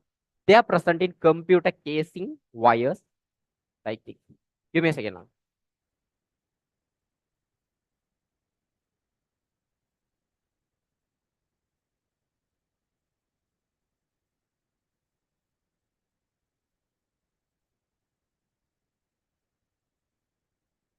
Right. Okay. Please highlight it and keep. This will surely come for the exam. MCQ questions they can ask. Lead in battery, circuit board, cathode ray tube. Mercury in thermometer, fluorescent. Cadmium in batteries and cellular phone. Beryllium, computer, telephones, automatic device. Arsenic in LED. PVC. PVC in our plastic parts. Those parts. Correct? Nuclear waste. About this, there is something to learn. Interesting part. I will give it a spark. Later, after O level, you can research about this nuclear substances. There are radioactive elements. What elements? Radioactive elements. Uranium, plutonium, they are more radioactive. Radioactive කියන්නේ ළමයි. They always emit energy. They always emit energy. Radium actually emits a visible light. That's why it shines in green color. Right? Radium it emits a visible light.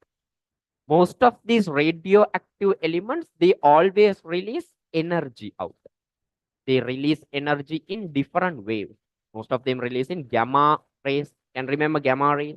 And gamma rays only emitted out. So these radioactive elements, they keep on releasing energy as gamma rays. Now radium energy as gamma rays and light also. Sorry, they release energy light. Gamma rays. Tell me, can we expose to gamma rays directly? Can we expose to gamma rays directly? Man, gamma rays are more harmful. We can't expose to gamma rays directly. So, is it good to expose to radioactive elements directly without any protection? More harm, because so much of radiations are released out that are harmful to us as well as to the environment. Usually, this plutonium, uranium, radium like elements, they are stored deep under the ocean or underground with lot of concrete blocks above it. That's how they are stored. Uranium, plutonium, and all. You can't just keep it in your locker, just like how you store other elements in your science lab. Here, you can't. Just storing plutonium, uranium, like radioactive element. You have to store it deep on the ocean or underground that is closed by concrete, fully closed by concrete. Here, you store it. Because more harmful to the environment. Lot of radiations are released. Okay, right. Now, what's the use of this? They release energy. No? They release energy. No? Even a small amount, just 1 or 2 grams of plutonium releases large amount of energy, huge amount of energy. You don't need kilo amounts of uranium, plutonium to get energy. Small amount releases lot of energy. This energy can be used to do our work. Now, if you take military ships that carries aeroplanes and fighter jets. Have you seen military ships that carries fighter jets? Sri Lanka doesn't have any. America, Russian like countries, they have big ships on which on top there are airports. Ship with the airport on top. On that fighter jets can be landed. Ship on top there is airport. Sri Lanka doesn't have, right? Powerful countries have those ships.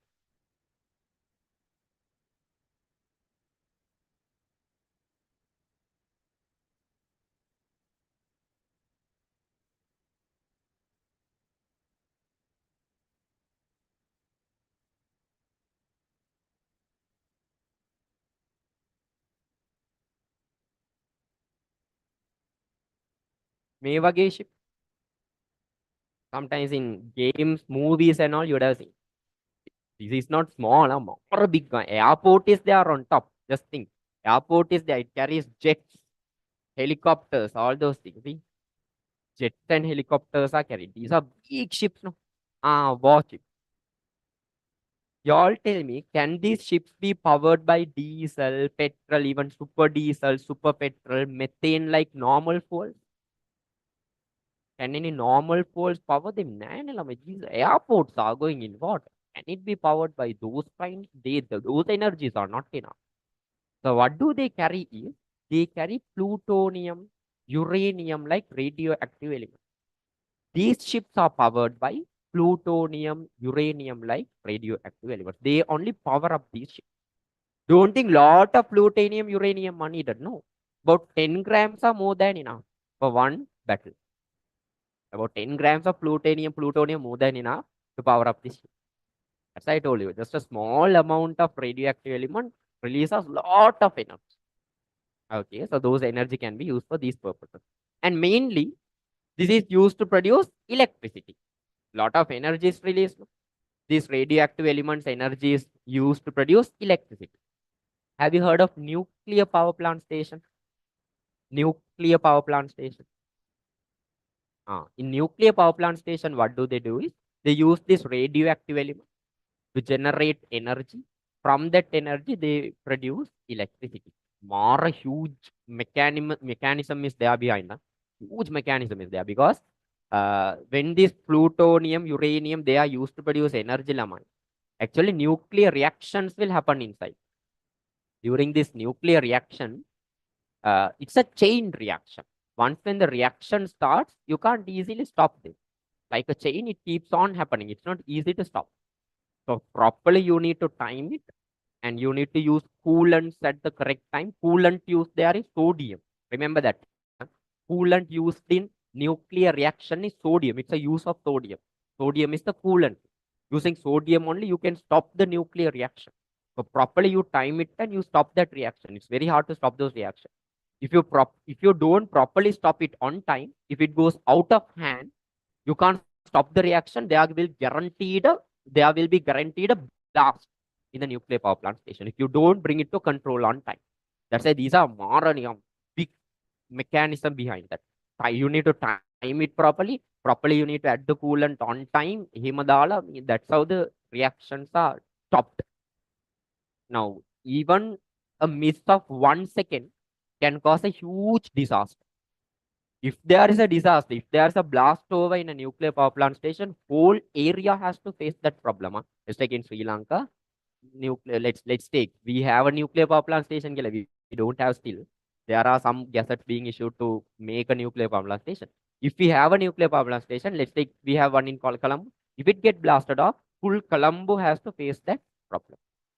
Such blasts have already happened. One in Russia, one in Japan, Fukushima. Fukushima power plant station in Japan blasted off because they couldn't stop it on time. Fukushima power plant station is lamai. Fukushima power plant station is near the sea. So firefighters couldn't stop the fire that was caused due to the blast off. Using their tanks, they couldn't stop. So what did they do? They brought ships, docked the ship near the power plant station, Fukushima power plant station. From the ship, from the sea, they took water and sprayed it. That's how they stopped it. Now think of the disaster.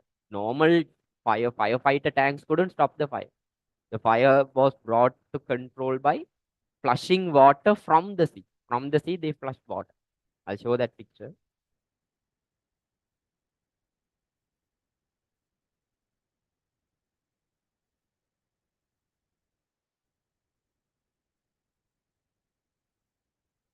This is the disaster.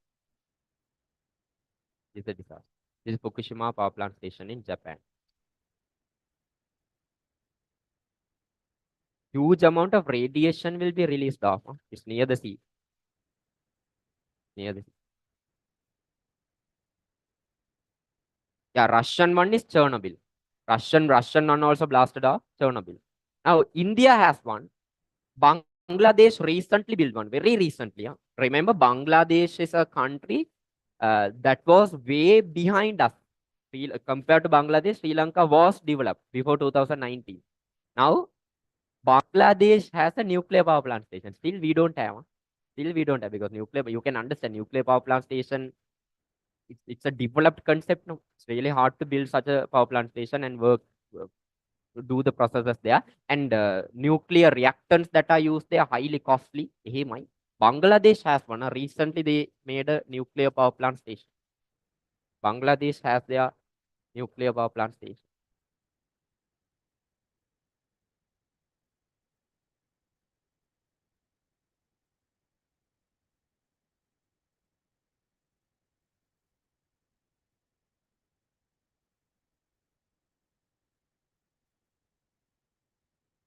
This is there.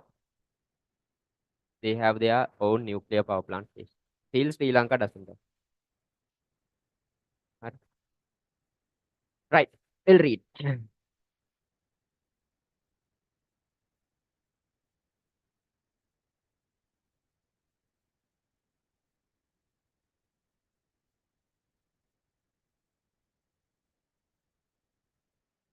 Nuclear waste. The radioactive and high toxic material discarded by nuclear preparation centers and nuclear weapons are known as nuclear waste. Nuclear weapons are also there. Huh? Think you make a bomb using nuclear substances, radioactive substances. Such a huge disaster. Uranium and plutonium are the main elements used as nuclear fuel. Radioactivity of them can exist for a longer period of time. Therefore, they are deposited in deep sea or ground after covering by thick concrete or metal.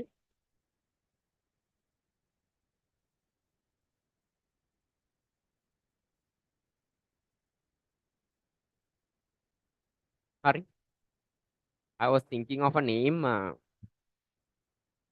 Nuclear radioactive QM. There is a name that should come into the mind. I just forgot it. Just came into the mind and I forgot it. I won't tell about that person also. Indako hoila bang. I just forgot that name.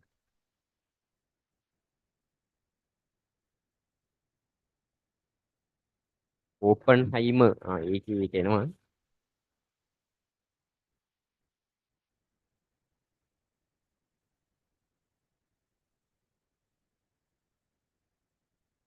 අන්න හරි. Marie Curie. එයා තමයි. Just came into the mind and went. Marie Curie. මේ Marie කියුරි ළමයි she was doing so many experiments from this radioactive element. Again, she put her full life uh, on risk to do researches about this radioactive element. Now, radioactive elements are harmful. No, you can't expose to radioactive elements directly, but she has got exposed. She's done a lot of experiments. She, even before she marries, at the age of about 34, 35, again, she died. At a very young age, she died. She was the first lady to win a Nobel Prize. First lady to win a Nobel Prize. Again, more talented person. She put her life in risk to do a research. Such a person. Sorry.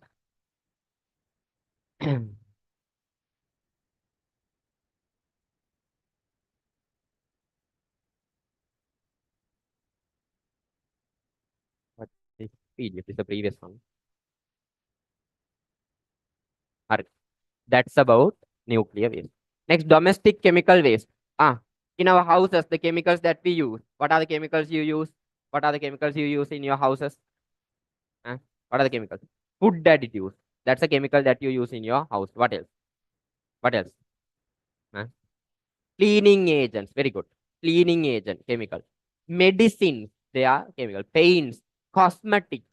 They are all some chemicals that you use in your house. Right. We'll go through domestic chemicals.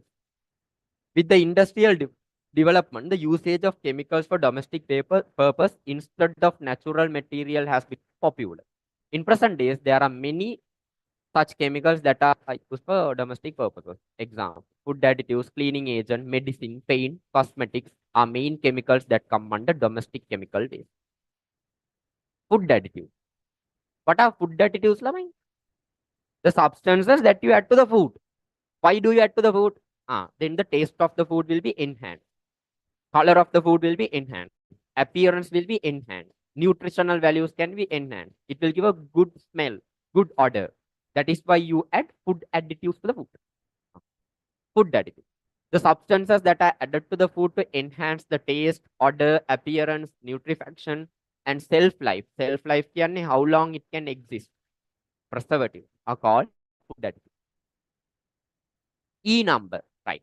Now, can you add anything as food additive? Whatever you can you add some harpic as food additive? There are some standard things that you can use as food additive. For that, some standardization is also given there.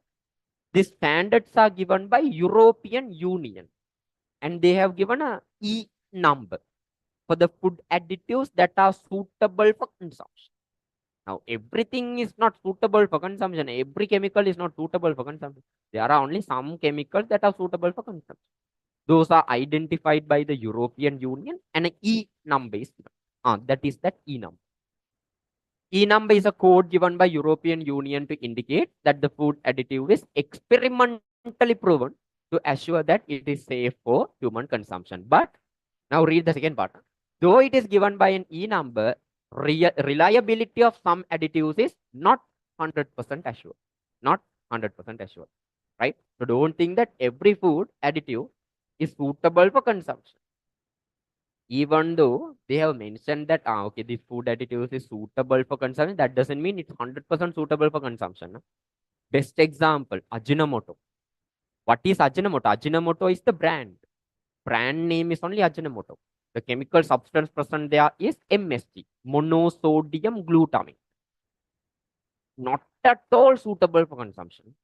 Try maximum to avoid it, especially during these days. During the exam days at least, try maximum to avoid it. Sleepiness, not concentrating properly, all those are due to MSG. Every food has MSG. Yeah? Every food you buy in the shop, you will tell Anisa, we don't add MSG. Add MSG. Mayokka chips. At the end, you think you have salt? Yeah. MSG. Potato chip, MSG. Yeah. Or a tippy tip thing, MSG is there. Maggi noodle, MSG is there. Every food that most of the food that you eat these has MSG. Try maximum to avoid. That's why I told you. Maximum try to eat homemade food. Try it maximum to eat homemade. Not at all suitable for consumption. And MSG fully avoid. Fully avoid. All right. So some examples are given. Materials added and the objective. Pigments. I do add pigments to give attractive color. FTSC blue number 1, FTSC red number 4. Beta carotene. Adverse effects, allergies, deformities in children. Sweetness. Enhance the sweetness. Sucrose is added, glucose is added, fructose is added. Recently, I got to know Lamine, Arami. Zero Coke is there. I'm using so much of brand name. I don't know whether YouTube will block me today.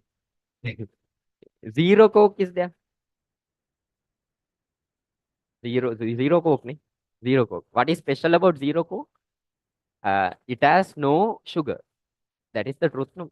Actually speaking, when you drink Zero Coke, it has that sweetness, no? Isn't it? It doesn't seem like it doesn't have sugar. It consists of this thing. Actually, what they do is they are not adding sugar. Instead of sugar, another chemical substance that produces the sweetness of sugar 200 percentage than the sugar. If you add sugar, let's take that there is some sweetness added. There is a chemical substance that brings sweetness 200 percentage more than the sugar. That chemical substance is added in Zero Coke. So only label there is no sugar. That's what they tell. No, no sugar added. That is how they promote. No sugar. But instead of that, another chemical that has more harm than the sugar is added. That's the truth. That's the water is more better than Coke. Guaranteed this video will get blocked.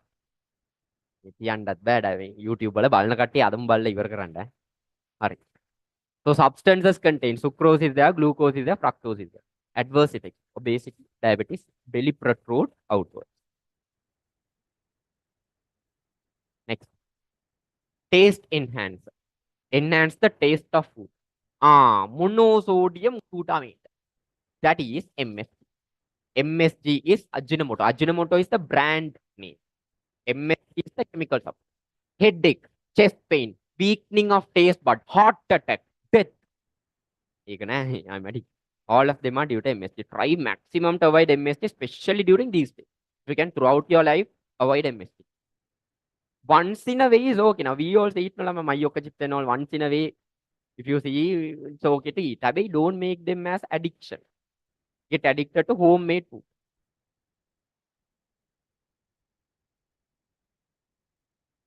Preservative. Preserve food without spoilage. Ascorbic acid, BHA, BHT, EDTA, sodium benzoate, calcium propanate, sodium nitrate. They are all food preservatives. allergy, vomiting, nausea, stomach ache, infertility, cancer, mutation. Mutation, can remember mutation. Disorders in liver and kidney, all are due to this process. Stabilizers. What does stabilizers do? They enhance the texture, how the food looks like. Gelatin, pectin, diarrhea. Leavening agent. What does leavening agents do? They make the food a little bit puffed up.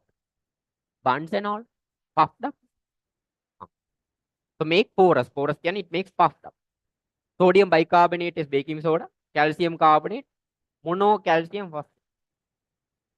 Problem. Stomach ache and cancer. Bleaching agent. Sulfur dioxide. Breathing difficulty. Bleaching agents will change the color. Nutrients.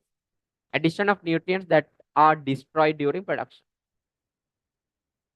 Thiamine hydrochloride, riboflavin, folic acid, ascorbic acid, nausea, vomit. Just go through this table. This is for y'all. Diseases caused by food additives: wheezing, kidney disorder, diabetes, cardiac disease, cancer, allergy, disorders associated with nutrition, diseases of nervous system, hyperactivity of children, mental disorder, diseases associated with digestive tract. These are the problems. One more thing for y'all, especially the girls there. When you are about to bear a baby, right? Especially during the pregnancy period, maximum 100% avoid all those kadachordi. Maximum avoid. Now, some parents even now they come and complain me, and sir, my child is not focusing. Concentration is lost. Me can't sit and study for a long period. One of a reason, so many reasons are there. One of a reason for that is during the infant stage, proper nutrients are not given. One of a reason. Now, don't think that is the reason why I can't study human. One of 100 reason is nutrients are not properly supplied during the infant stage. Even when you are growing, when you are a child, maximum try to avoid. Now you can't do that to the next generation. I'm saying. When you are making a child, maximum avoid other things. Hurry, or biscuits and all, try maximum to avoid. Try maximum eating your homemade. Because when homemade food is given, nutrients are only going in. This nutrients is a part. Nutrient takes part in your mental activity also. Sorry, your mentality growth also depends on the nutrients that you consume. Mentality, your environment, the people you associate, all of that. One part is belonging to the nutrients that you get. So that also has a part. So give value to that part also.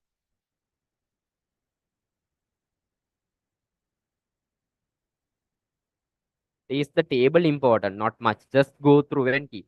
No need to take time to memorize. Sorry.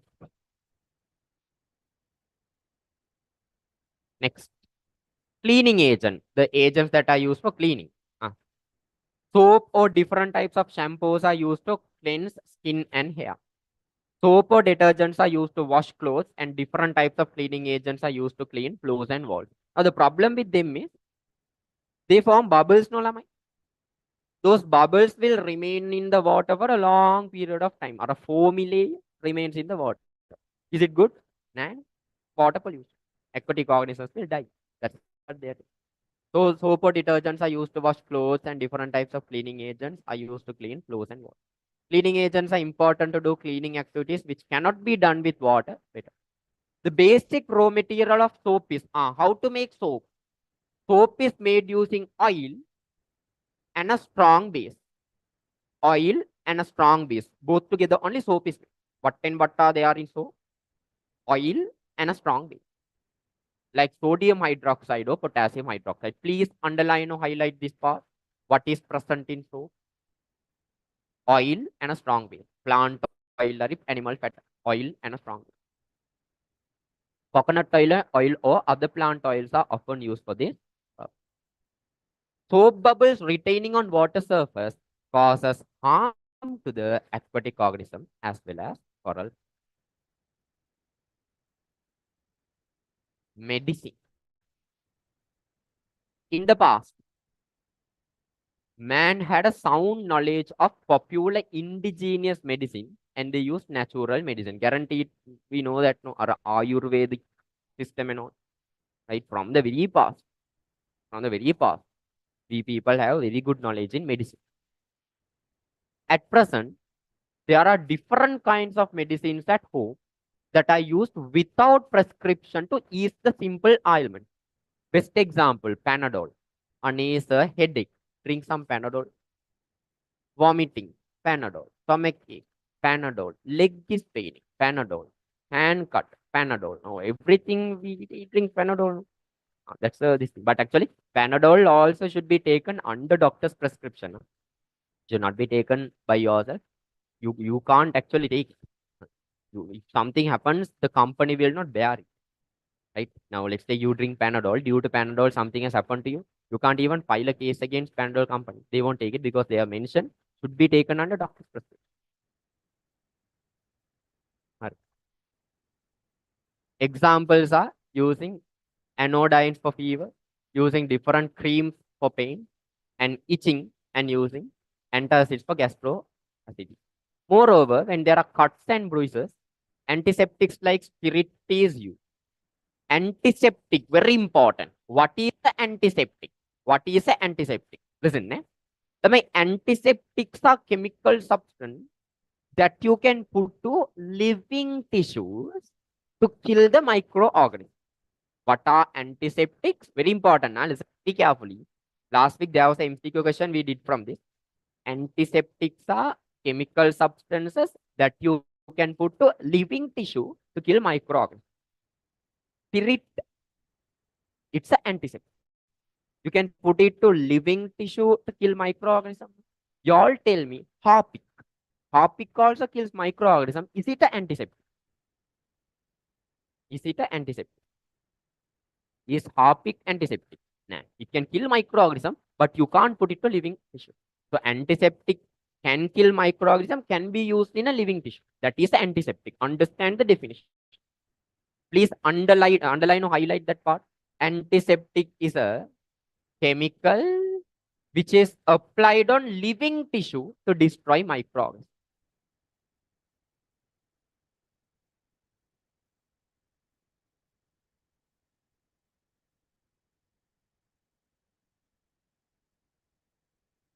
Right, next. When they are used, the correct dosage should be taken on correct time. It is very dangerous to use medicine without the advice of the doctor for a long period of time. In the past, margosa, turmeric liquid, and salt water were used as disinfectant. Now, what are disinfectants? First, we learned about antiseptic. You put to living tissue. What are disinfectants? What are disinfectants? They also kill microorganisms. They also destroy microorganisms, but they should not come in contact with living tissue. Example, Harpic. Harpic is a disinfectant. It kills microorganism, but can you put it to a living tissue? Can you put Harpic to a living tissue? No. So Harpic, Lysol, those are disinfectants. You can't put it to living tissue. You can kill microorganisms. So disinfectant, antiseptic. Understand the difference. Antiseptic will kill microorganism. You can put it to a living tissue. Disinfectant will kill microorganism. Can it come in contact with living tissue? No. Sorry. Some are there, very few are there that can act as a disinfectant as well as an antiseptic. For the example, Dettol. Today, so many brands are coming. Dettol. So Dettol, it can be used as an antiseptic agent as well as a disinfectant.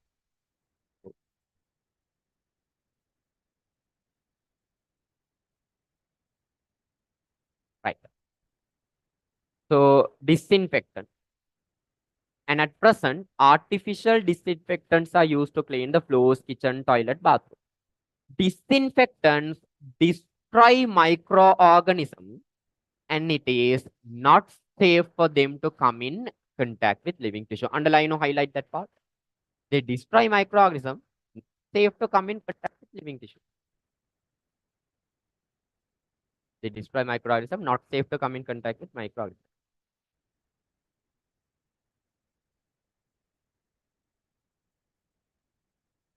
Correct. Many side effects can be resulted due to their excessive usage, and they should be used moderately. Now, now Harpic and all. Harpic.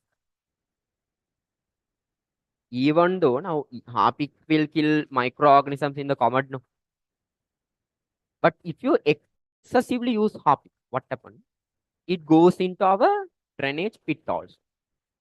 When it goes to the drainage pit, the microorganism that decompose the fecal matter in drainage pit will also be destroyed.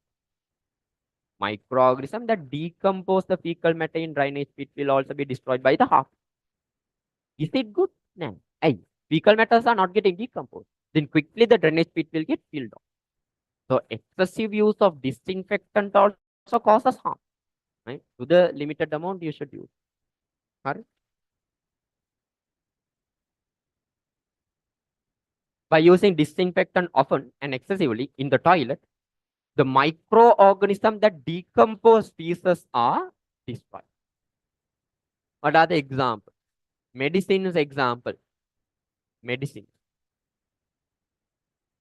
Magnesium carbonate, aluminium hydroxide gel, aqueous magnesium hydroxide. That is milk of magnesia. These are medicine. Disinfectant. Now think, what are disinfectant? You can use to kill microorganism. Can it come in contact with living tissues? No. Phenol, chlorine. Can you remember we did a question with this last week? 1000 MCQ, 2017 paper, I guess. Which of the following is a disinfectant? Chlorine is a disinfectant. You can use to destroy the bacteria in water. To destroy bacteria in water, you can use chlorine. Alcohol. Those are disinfectant. Antiseptic. Iodine is an antiseptic. You can put it to living tissue. Surgical spirit is a living tissue. You can put it to living tissue. Boric acid is antiseptic. So those are antiseptic. These are disinfectant. This table is a must for you to memorize. This table is a must for you to memorize. Yeah, chlorine is used in swimming pools also. Why? It will kill the bacteria present in water. You can't put chlorine to a wound. Chlorine gas, you can't put it to the wound. Please memorize this table. The turmeric is also it's used as a disinfectant. It's a natural disinfectant. Natural. These are, most of them are artificial. Most of them, all artificial. Cosmetics, very important. Cosmetics. Then cosmetic first thing that comes into boys' mind is something wrong here. Like now, cosmetics, you should use it, right? Because everyone like to be beautiful. No? Something that enhances your beauty, you should use it. Don't think using cosmetics एक upset him and Adam. You care about yourself. You can be beautiful. Right? That is not wrong. You can be beautiful. Right? Does we now will we like now when we get up early morning, right? Early morning when we get up, our face. Do we like to go with that same face outside? Now today, those who are sitting in this online class with that same face, will you like to go to a shop outside? No, no, no. You like to go a little bit neater, tidier. Ah. So for that, we can use some cosmetics. If you want. To the shop, you don't need to wear cosmetics. Go. At least you can clean yourself and be a little bit tidy. That something should be done because that only increases our value. That gives us a little confidence in us also. Okay. So don't think cosmetics usage is not like a bad. You should use cosmetic, but excessive usage is only bad. Excessive use. Okay. And low quality product. When you are using the product, be specific. Use now for your skin type. What type of cosmetic is suitable? Better to consult a doctor.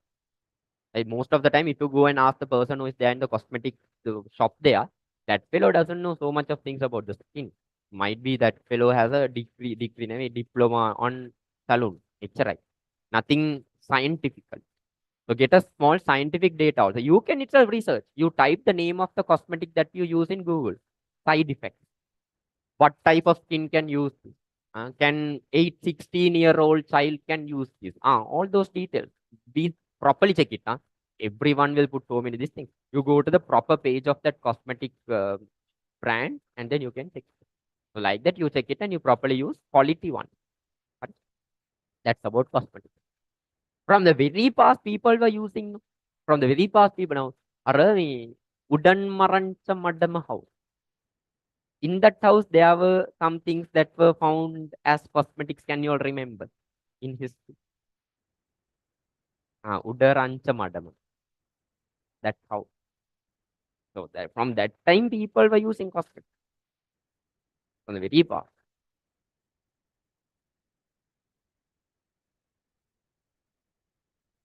Right. For cleanliness, beauty, and pleasantness, people have used natural plant extracts like sandalwood, turmeric powder, and types of clay as cosmetics for thousands of years in the history. At present, perfumes, bleaching cream, talc is the powder that we apply, hair colorants, bleachers, deodorants, lipsticks are used as cosmetics. There are natural or artificially synthesized oil, rings, fragrance substances, distilled substances, and preservatives contained in them. Most of them are complex carbonic substances. In perfumes and deodorant, there are alcohols, ester, ester is an organic compound, and distilled substance. When these are used excessively, some diseases are caused in some people.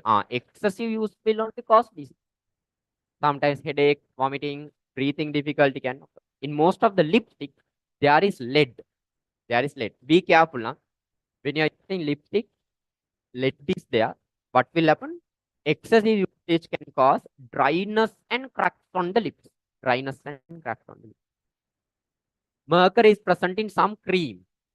Mercury is there in creams. When you buy cream, check in ingredient section. Have they mentioned if there is mercury?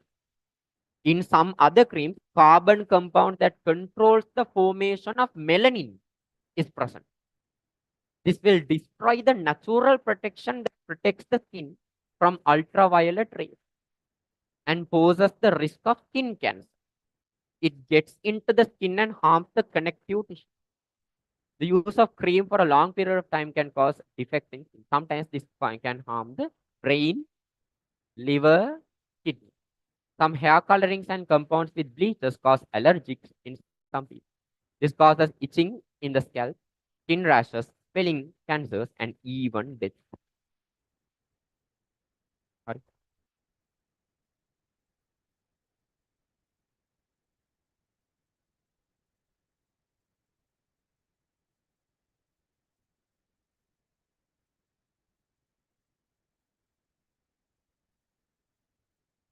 Right. Next, going to paint. Next, going to paint.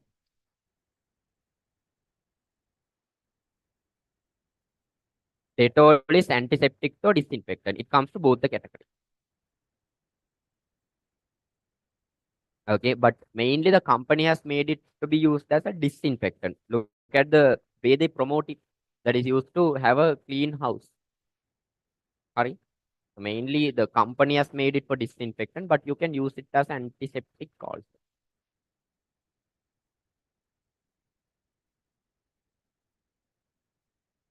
Lipstick is better than beetroot, sir. Whatever. Right. Right. Paint. Now going to paint. A material that is applied on the surface to protect the surface having a desired color are called paint. Paints contain three components. Very important. What are the components in paint, Lamai? There is a pigment, there is a binder, there is a vehicle. Marzi. There are three components in a paint. Pigment, binder, vehicle. Again, what are the three components in a paint? Pigment, binder, vehicle. What is a pigment? Pigment will only produce the color. It only gives the color. In a paint, there is a color. That color is given out by the pigment. What will binder do? Binder will only bind the pigment onto the surface. Now, when you apply paint on the wall, that paint should be retained on the wall. That is retained by the binder there. Like a glue. It will only bind the paint on the wall. Bind. Vehicle. Oh, what is this? Vehicle mean? When you are painting something, isn't it? When you are painting something, you take the paint and dissolve it in something and only paint it. Now there are water soluble paint. Wall paints are water soluble. You dissolve in water and then only you put it to the wall. You apply it to the wall. Flow paints. Flow paints are dissolved in what? Those are painted, they know. Flow paints are dissolved in what? Thinner. Those substances are vehicle. The substance used to dissolve the paint. Substance used to dissolve the paint. So three components are there in paint: pigment, binder, vehicle. Pigment. They are produced mainly by metal oxides or metal salt. Bronze, gold, zinc, and aluminum metal are prepared into fine powder and used as pigment. Binder or non-volatile substance. Vehicle low solvent. Volatile hydrocarbonic substances such as turpentine is used as vehicle. Water is used as vehicle for water soluble binder. Next, going to combustion of fossil fuel and waste matter. Combustion. Combustion of fossil fuel enormously in factories, automobiles, petroleum power station result in emitting large amount of carbon monoxide, carbon dioxide, and sulfur dioxide. So, when you burn it, what are three gases that are mainly released? Carbon monoxide, carbon dioxide, sulfur dioxide. Again, what are the three gases released? Carbon monoxide, carbon dioxide, sulfur dioxide. Burning plastics and polythene to emits dioxins. These dioxins are persistent organic pollutants. This is important. Persistent organic pollutants. Persistent organic pollutants. What are these persistent organic pollutants? Short form you call it POP. Persistent organic pollutant. POP. POP. What are POPs? Persistent. Something that can retain for a long time. Organic. Organic. Pollutant. Toxic. Then what are persistent organic pollutants? Toxic organic chemical that retain in the environment for a long time. What are POP? Persistent organic pollutant. That means organic pollutant, toxic organic pollutants that retain in the environment for a long time. They can't go off. They retain in the environment for a long time. Those are right? Organic pollutants that are toxic that retain in the environment for a long time. Okay. Sorry. Some toxic hazardous organic substance have been identified as persistent organic pollutants. They are released to the environment from different sources. These pollutants have specific features. What are the features? What are the features? See, they persist in the environment for a long time. For a long time, they retain in the environment. Accumulate in the body of organisms along food chain. Along the food chain, they get passed out. Accumulate in the body of organism along food chain. Widely spreaded in the environment, they are highly toxic. Okay. So what are the features of persistent organic pollutants? They remain in the environment for a long time, accumulate through food chain. They are widely spreaded, highly toxic. Now it's a memorize. What are the features of persistent organic pollutant? Again, repeat with me. You can use your own words. Remains in the environment for a long time. Accumulate in the body of organism through food chain. Widely spreaded, highly toxic. Again, what are the features of POP?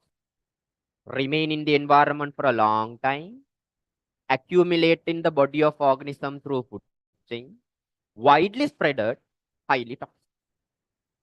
Uh, 12 organic pollutants have been identified as dirty dozens, which can pose effective threat to the earth. There are 12 there are 12 persistent organic pollutants. 12 persistent organic pollutants are there. Those are called as dirty dozens that causes huge harm to the environment. We'll see what are there in dirty dozens. What are there in dirty dozens? Chemicals associated with factories. Hexachlorobenzene, polychlorinated biphenyls, that is PCB. Industrial and combustive byproducts. Dioxin, furan. Pesticide.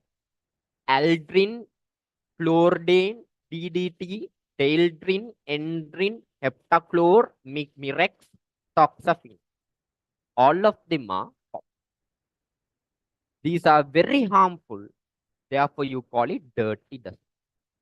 I know. Next question is, should we study this? Should we memorize? Please study this. Nikang just go through and keep. No need to separately memorize. Just know that there is something called dirty dozen. 12 organic, persistent organic pollutants are there. Just go through the table. No need to memorize. They won't ask. Okay, write the pesticides in dirty dozen. I know you all have copied that message and kept. Biosphere lesson. You have copied that message and kept. Oh, sir, should be studied. Should be studied.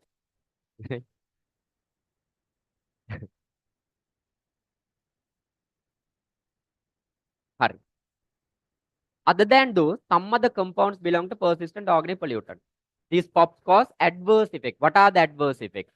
Inborn defects from the birth defects, cancer, mental defects. Some of your friends, they are affected. Weaknesses of immunity and functions of reproductive. So you can say huge big problems are caused. Huge big problems are caused due to right inborn defects, cancer, mental defects, problem with your reproductive and immunity. Immunity. When something damages your immunity, remember your full health is down. Why? Your immune system only protects you from disease. So when your immune is down, fully you are not protected against any disease. So something, if it hits your immune system, that is very dangerous. Are any doubts up to there? Any doubts up to there? All clear?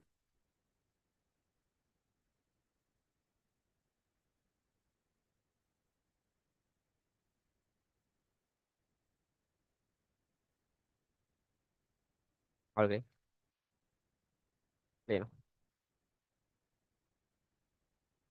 YouTube people, I am checking your this thing.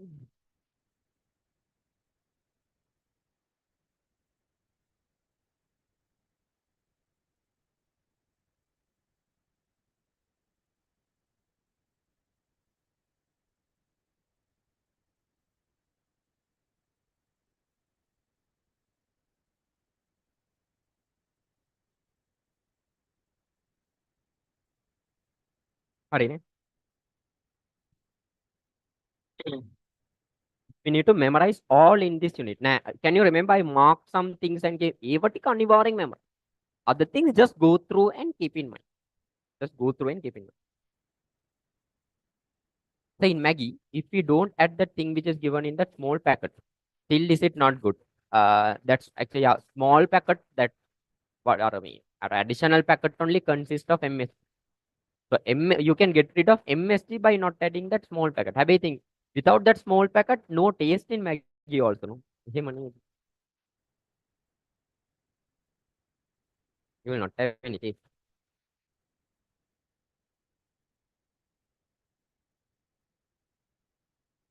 So shouldn't be add baking soda either. No, baking soda doesn't make any huge impact.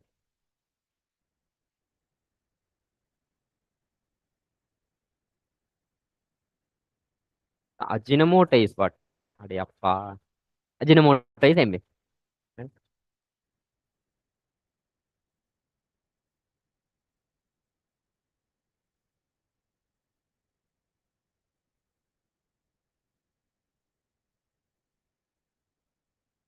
Harine.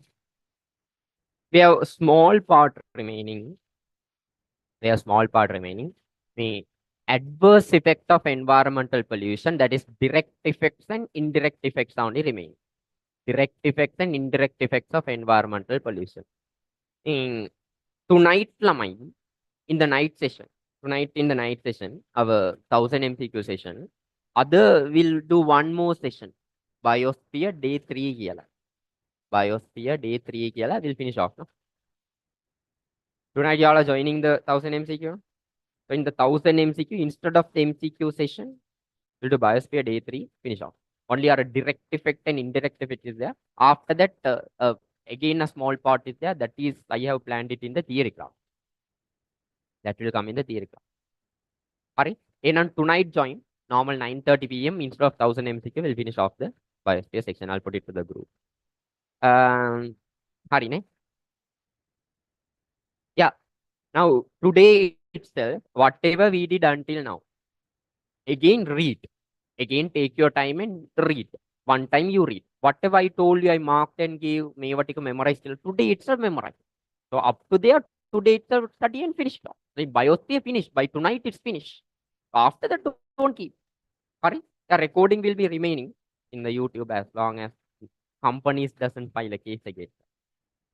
Okay. Arine, Arina, enough for now. Not enough for today. We'll again meet back at tonight. Enough for now. For Tehina people, today paper class is there. Right? Today paper class is there. Come at normal time. 3:30 to 6. No, you all do the paper. 3:30 to 6. Right? Today come. So paper class is there. Right? After that, the night class, we have the Biosphere mission. Tomorrow onwards, Vattala and Kottahena tickets will be available. So you all can go and purchase the tickets from tomorrow onwards. From tomorrow onwards. I don't tell only tomorrow. Tomorrow onwards, you can purchase the tickets. I'll tell the time slots when you should go. But before going, Lamai, give a call and see whether the institute is open. Right? As additional. Those are coming from very far. Matale, no more tickets. Matale registrations are closed. Like yesterday, I reopened it. Now it's full capacity. Yeah. Again, there's nothing we can do. Maximum missing. Sorry. Online students, those have purchased until now will receive. Uh, Still we can do like this. Those who are purchasing now hereafter also online people, those who are purchasing. I will courier you the tube plus the handbag, but our timing will be missed, especially 20 seconds. 22nd, by 22nd, you will not receive the tube. If I courier after today onwards, those are purchasing after today onwards, I will courier. Maybe you will not get the tube on 22nd. Might be on 24th you can get. එහෙම නැත්නම් still those are purchasing for all of you all I can courier. But on the seminar day, you might have to use the PDF that is uploaded to the website. After the seminar finishes only, you will get the courier with the handband and the stuff. That way is possible. But however, by another 1 hour, I'll go for the courier system. ඒක වෙනවා. හරි. හරිනේ. හරි එන්නම්. Enough for today. Enough for now. Okay. I'll meet you all back again tonight. Until then, this is King's Perori. Thanks.